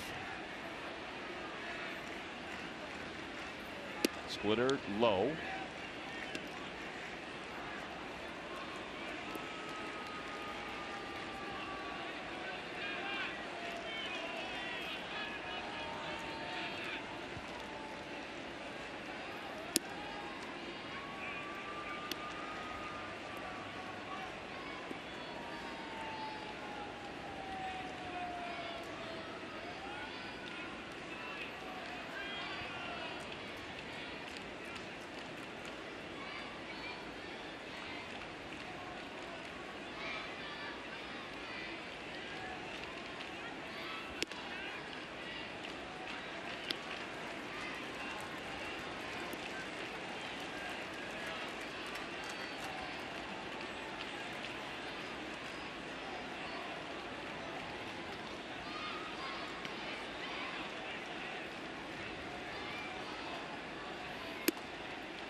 Phillies will have Cabrera, Ramos, and Santana lead things off. Yeah, the top of the 8th inning.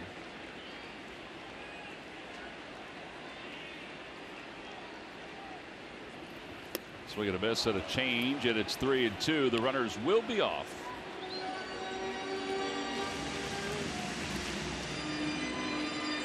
Wilson Ramos reminds everybody.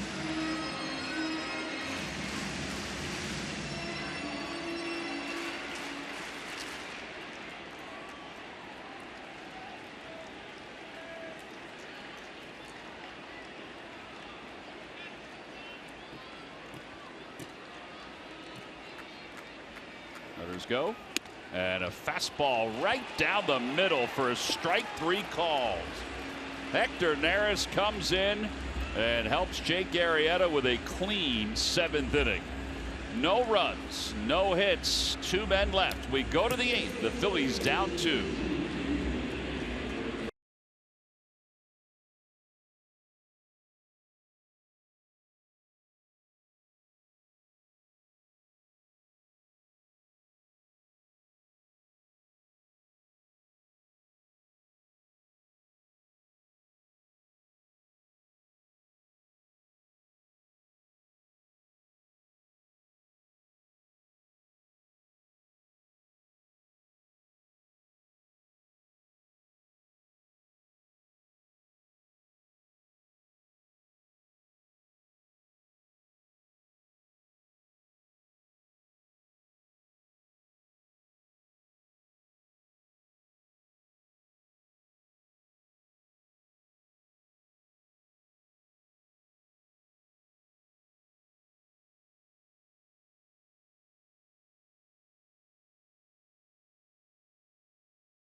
to you by your Delaware Valley Honda dealers. Hurry to your local Del Val Honda dealer or visit DelValHondaDealers.com. And by Jefferson Health. Call 800-JEFF-NOW or visit JeffersonHealth.org. Phillies trail at 4-2 as we move to the top of the 8th inning. Time now for a Hyundai defensive plays of the game. As Dribble Cabrera, very first play of the ball game. You get Uriel Jr. Unfortunately for the Phillies, Kevin Pillar. To Russell Martin to throw out Scott Kingery. And here another play by Dribble Cabrera, third base. That's why it's called the hot corner. Are your Hyundai defensive plays of the game brought to you by your local Hyundai dealer. Well, here's Dribble Cabrera. He'll face Tyler Clippard to begin the 8th inning.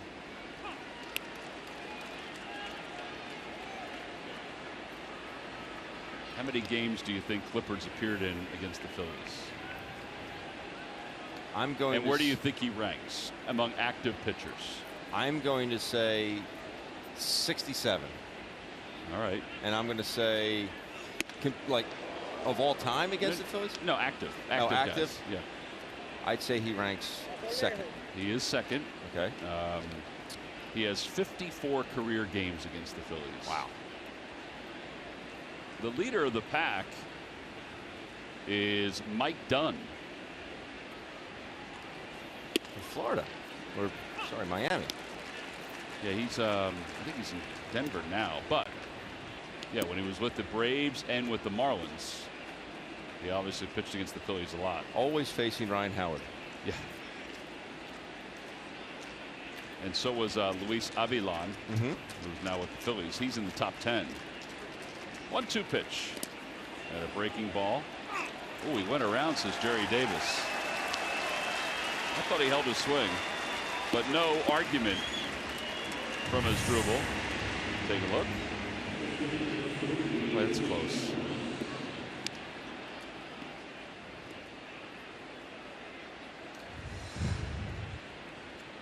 What'd you think? I thought he went. Just barely. Those are the numbers for Clippard, a 3.57 earned run average.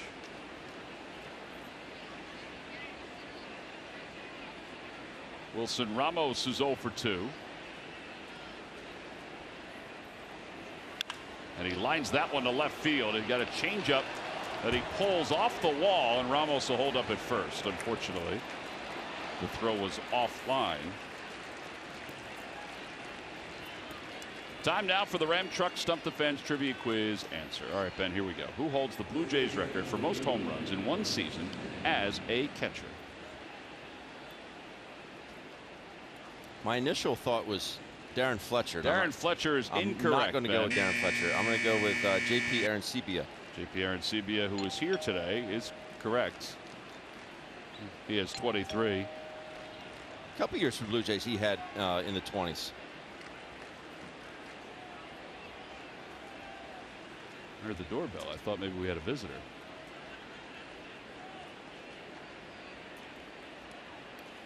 Because he is here, JP. Saw him before the ball game. Talked to him for a little bit. He's doing some appearances. He's an ambassador, he said, for the Blue Jays. Like the Sarge. Like the Sarge and Mickey Morandini.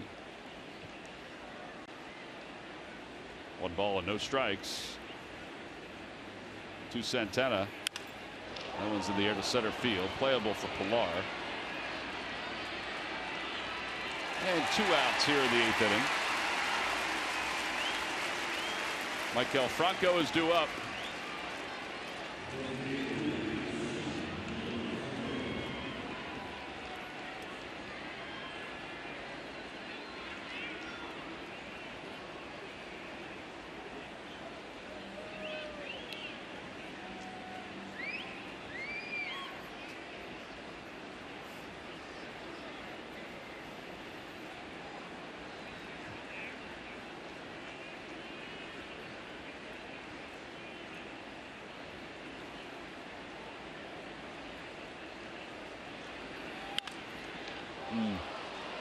That was one that Maikel probably wants back. Sort of a flying saucer up there. Yeah.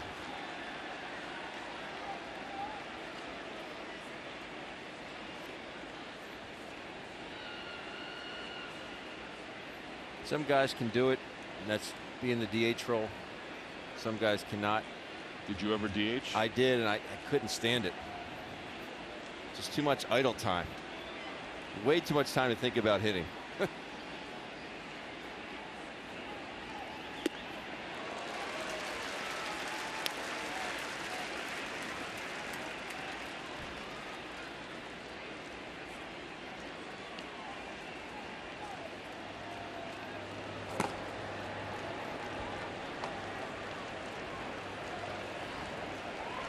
Tommy Hunter, Avilan.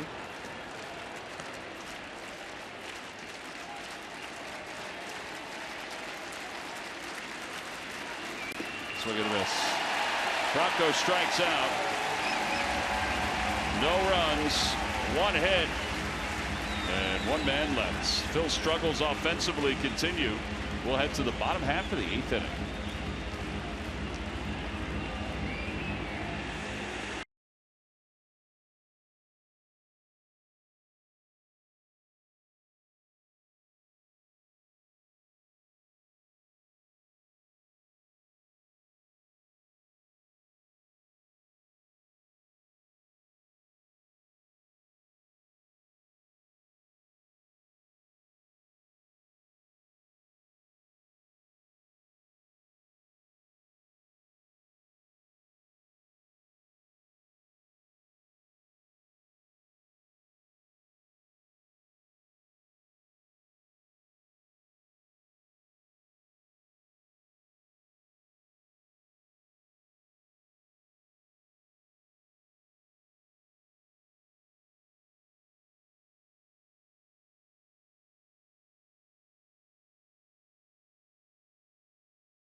Every time a Phillies pitcher throws a pitch of 95 miles per hour or more, Comcast will make a contribution to Phillies charities.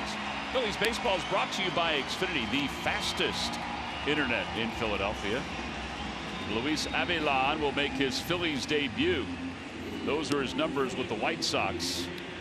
Always liked him when he pitched for the Atlanta Braves. Phillies saw him a lot. He made 32 appearances against the Phillies with other teams. Avilan coming into this ball game, we talked about it the other day. He's allowed just 15% of all inherited runners to score. 15%. And the amount of numbers he's inherited, second most in all of baseball. Obviously, he doesn't have any inherited runners here. Starting in the inning fresh. But that is a great stat.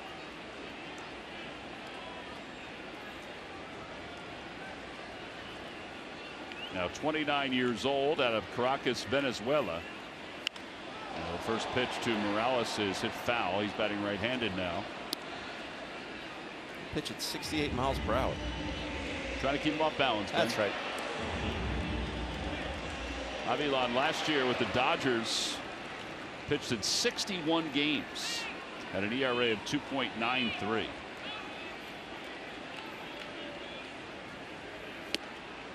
0-2.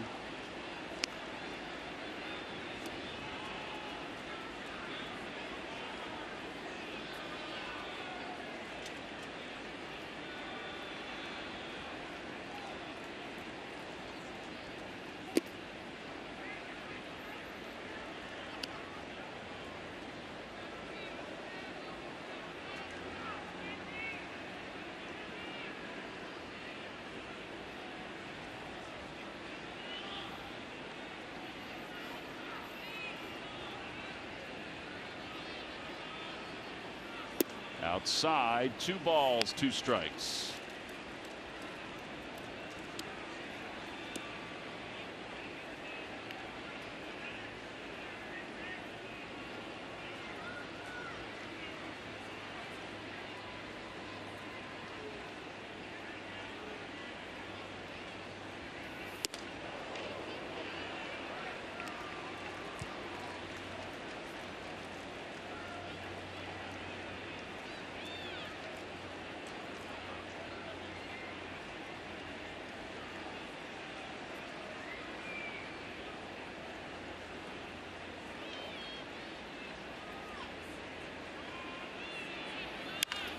Sharply right at Kingery in the shift. And easy play across the diamond. And with 1 out, Randall Grichuk's coming up. Let's check in with Murph. He's got the Major League Notebook. Murph. All right, thank you, Tom. Brought to you by the University of Maryland, University College. And good news for baseball tonight is Mike Trout has returned to the Angels lineup. Trout was originally on the DL with a wrist injury, but took some extra time off after losing his brother-in-law and his best friend Aaron Cox, who passed away on August 15th. He had missed almost more than 3 weeks with the Angels, but he is back now. And kind of a cool story coming out of the Pirates, also Players Weekend, obviously, for the Pirates. And Clint Hurdle, their manager, wearing a nickname on his back, and it is not done yet. And he says it comes from the idea that his team, 7.5 games out of the wild card, is not out of the hunt just yet. He pointed to what the Cardinals have done recently in getting back into the race, and he said, hey, remember back in 2007 when the Rockies won 14 of the last 15? He had a pretty good seat for that. He says it is not over yet. He wants his team to know that. He said it all starts with believing, and he said, I'm going to be the first believer, so I'm putting the message on my back. I like it. Yeah, it's a little motivational tactic because it can be a grind at this point in the year. And sometimes when you look at those standings and see that, you know, you are that far out, you may say, you know what, I think we're done. Let's finish out this month and turn the page to 2019.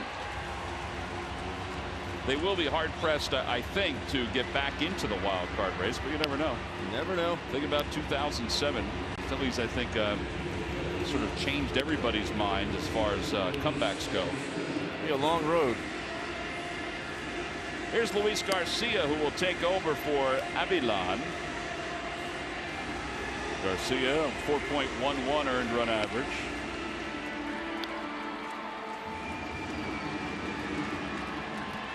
September 2nd, when the Phillies take on the Chicago Cubs, the backpack cooler, courtesy of Fonte's Plumbing, Heating, and Air. That's free to kids 14 and under. Go to Phillies.com to purchase your tickets. Cubs are in town. What did we see yesterday? It's Lester, Hamels. Hendricks, Lester, Hamels. Hendricks, Lester, Hamels. So Hamels is scheduled to pitch that Sunday game, which is the 2nd.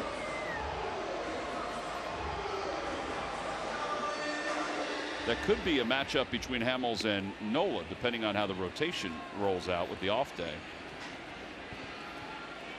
Here's Randall Grichuk with nobody on and 1 out in the bottom of the 8th inning. And a slider on the inside corner, 0-1.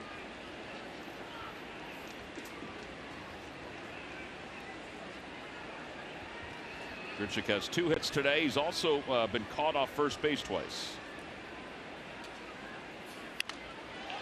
That is a mile high. Woo. 2 outs. Good hang time.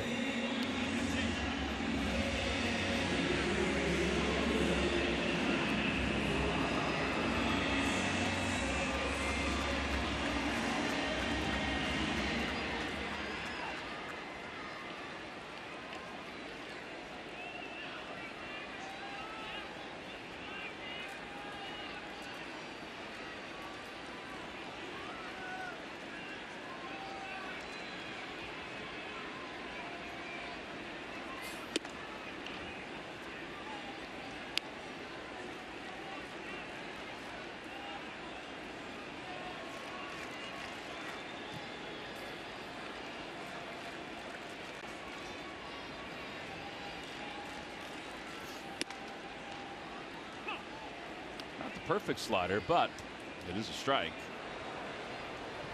Ken Giles warming up in the bullpen.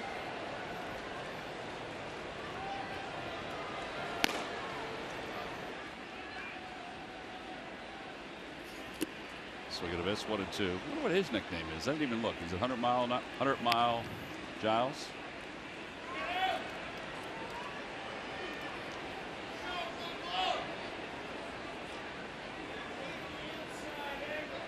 It sure is. 100 miles Giles. Oh.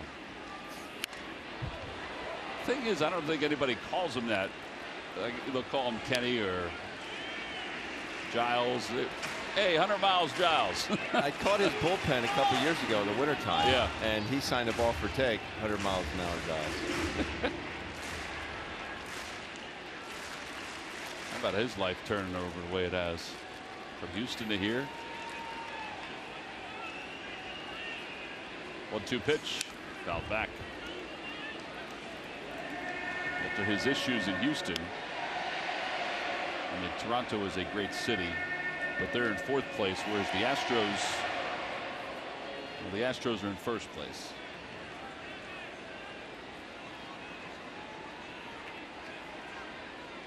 One ball and 2 strikes to Pilar. 2-2.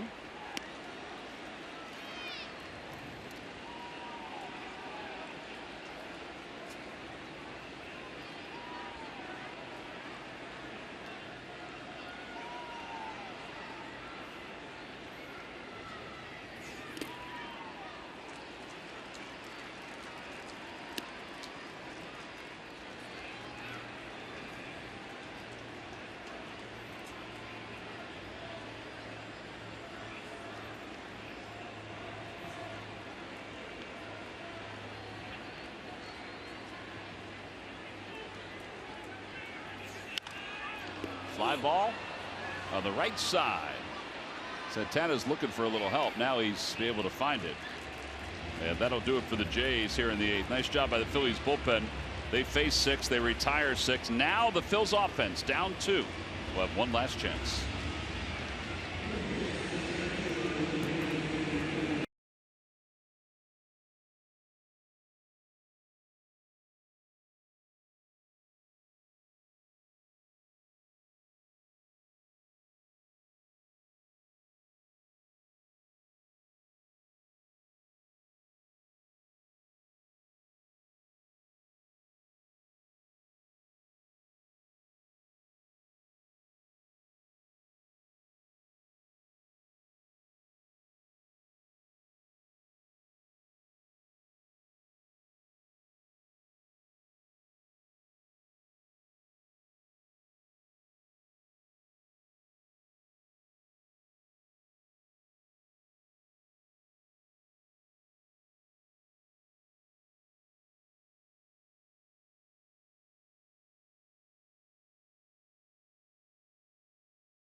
Of the game.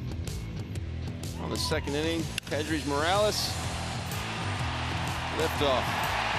I tied the ball game up at 1. And then 3rd inning, McKinney comes up with a man on. He sends one out to left center as well. Put the Blue Jays up 3-1 at the time. They were your deliveries of the game, brought to you by WB Mason. Well, the Fanatic Danglehat has made an appearance up here in Toronto. We go to the top of the 9th inning. It'll be Odubel Herrera. And then Nick Williams, who will pinch hit for Scott Kingery. And Roman Quinn against Giles. A 5.87 ERA for Ken. At a first pitch inside at 97.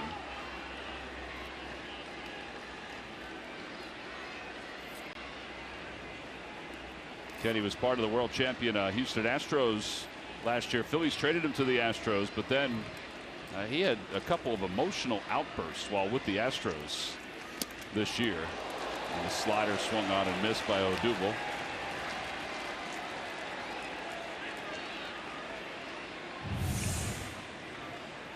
Looking for that fastball. Didn't get it. No.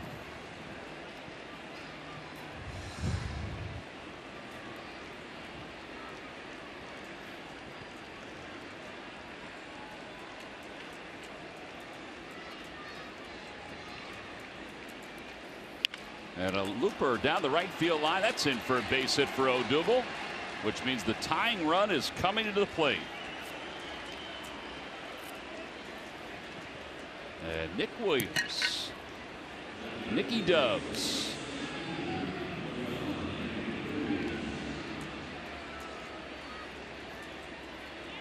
Well, this is exactly the scenario that Gabe talked to us about before the ball game, where he would bring Nick Williams in to pinch hit for Scott Kingery at some point, because he liked the matchup of Nick Williams against a bunch of the Blue Jays relievers. And a fastball runs away. Early on this year, Nick was the best pinch hitter in the National League with 10 pinch hits. Then he started playing more.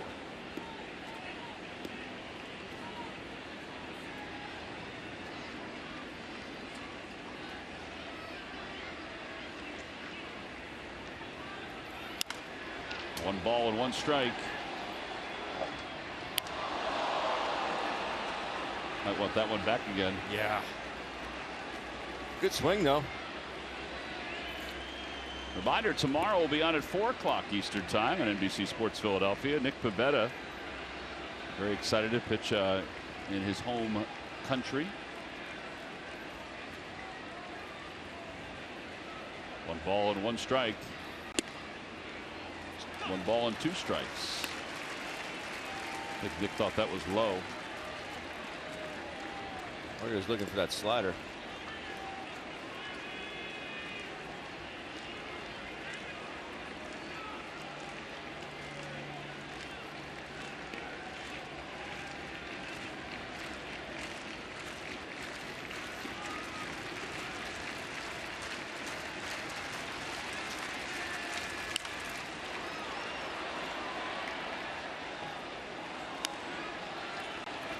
Miami and Atlanta go to the bottom of the 8th inning. It's still 1-0. Marlins on top. The RBI by Dietrich has stood the test of time. Dan Strelly went 6 innings, struck out 4. Meanwhile, the Mets lead the Nationals 3-0. That game's in the top of the 9th inning. And the Nationals coming up. Here the Phillies trail at 4-2 in the 9th. And a little tapper foul.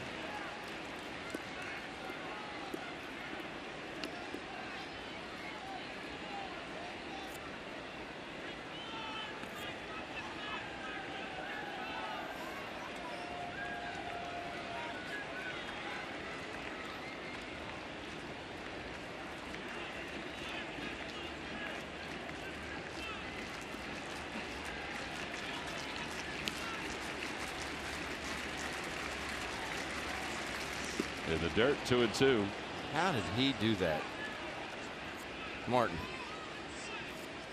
My goodness.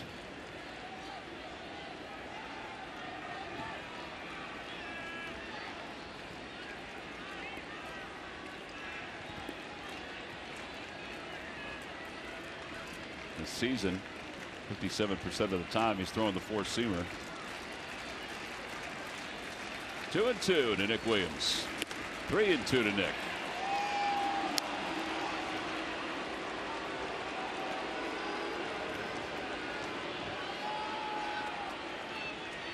Well, you figure it's got to be a fastball, right?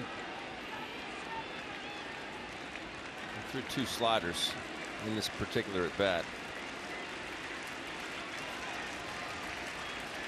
I still got to be looking heater.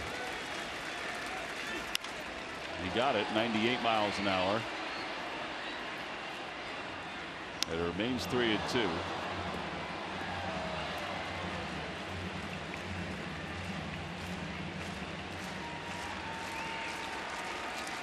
The former Phil, Ken Giles. Facing Nick Williams with the Phillies down 2. This will be the 9th pitch of the at-bat to Williams.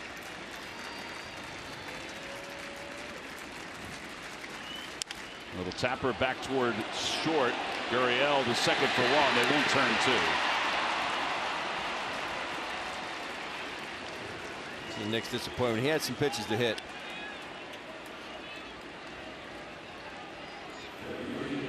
And now Roman Quinn.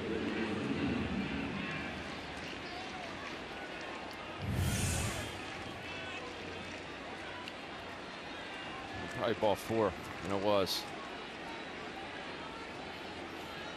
Fortunately for the Phillies, Nick can run and stays out of the double play.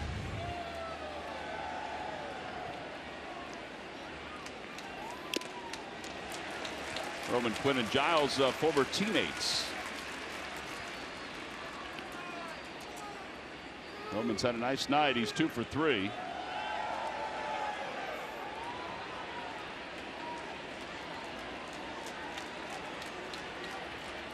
Oh, 1.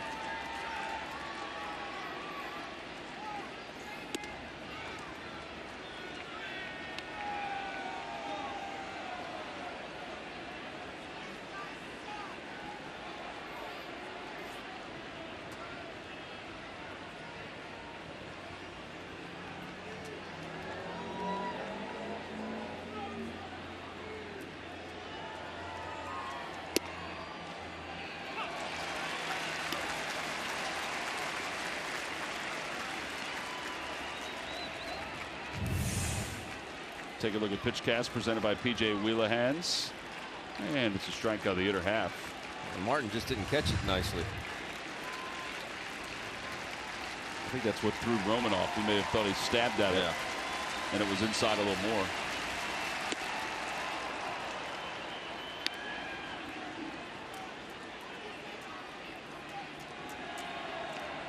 He may walk you if you give him the chance.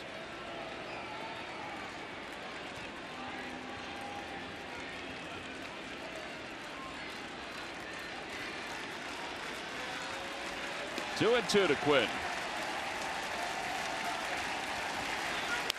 That one's down the right field line for Roman, and it's a foul ball. Yeah, that would have been huge.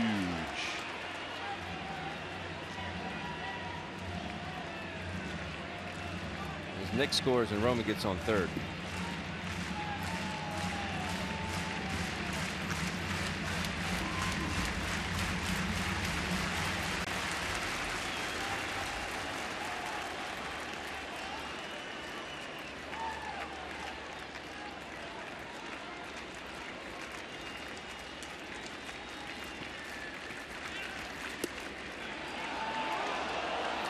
That's the pitch that Nick Williams grounded to shortstop. So 3 and 2 with 1 out.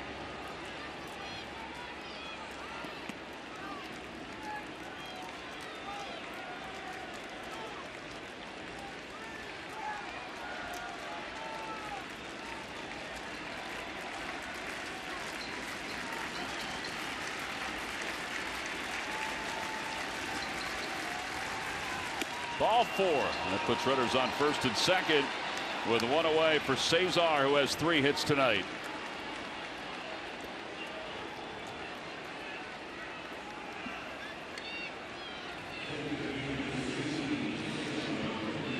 Well, there's speed everywhere, that's for sure.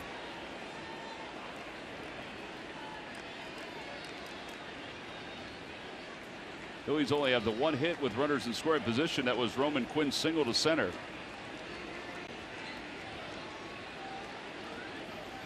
Good time for number 4 tonight, Cesar.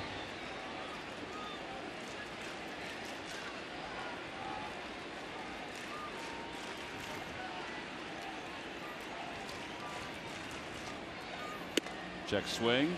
Strike anyway, 0-1. Shows you how many at-bats Cesar has this year. He started the game at 257. Got 3 hits. He's only at 261.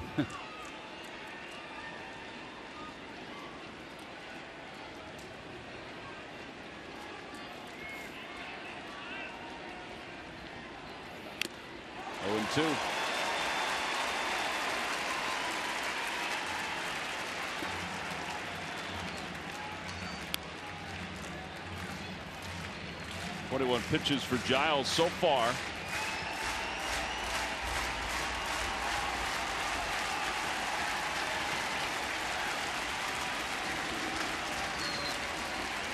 Phillies have left 6 tonight.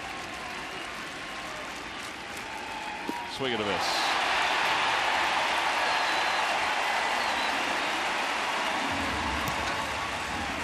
And now Hoskins is the last chance for the Phils here at the top of the 9th inning. Back foot slider here. Cesar right over the top. Another nice play by Russell Martin.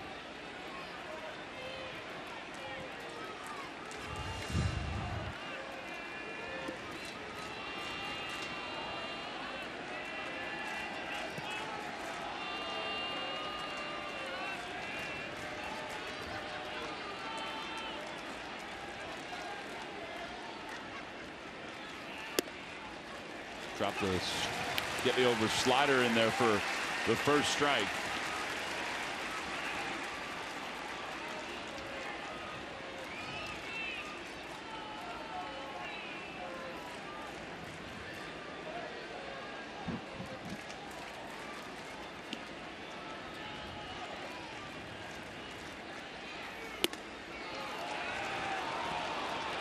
Coming up after the ball game, Michael Baraka and Ricky Metallico are standing by for Phillies postgame live, presented by Cure Auto Insurance.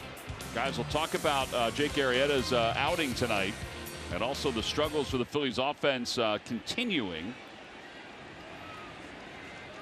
Hopefully, they're going to talk about a Phillies come from behind victory.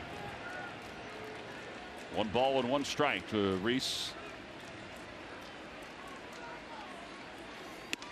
2-1.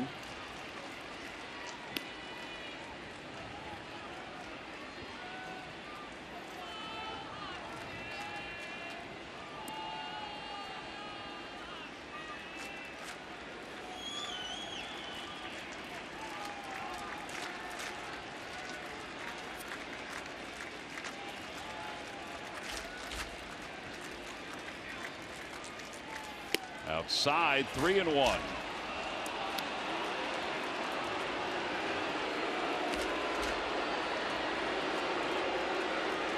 Crowd getting very restless. Yep.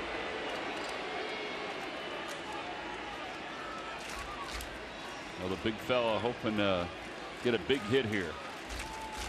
3 balls and 1 strike. The runners lead off. Great speed on the base paths for the Phils. Yeah, the pitch coming from Giles to Hoskins. Power on power right there. He challenged him and had a good one to hit.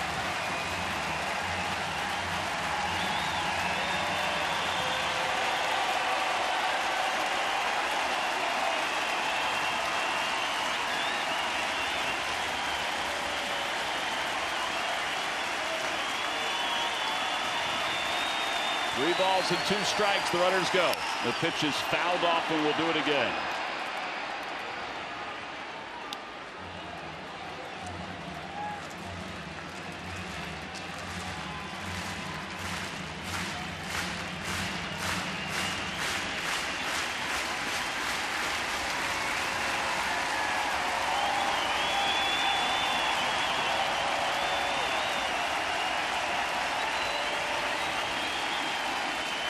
Three balls, 2 strikes. The runners lead off. And they go. And a slider on the outside corner. Strike 3 call. And the ball game is over. The Phillies leave the tying runs on base here at the top of the 9th inning. No runs, 1 hit, and 2 men left. Pitchcast presented by PJ Wheelahans. Did Rhys Hoskins have a gripe? Yes, he did. It's close, though. Probably too close to take. Yeah. The Phillies left 8 runners on base in this ball game.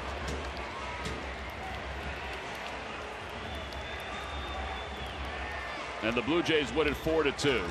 So the Phils now hope that the Marlins can hang on and beat the Braves. They would remain 3 games back in the National League.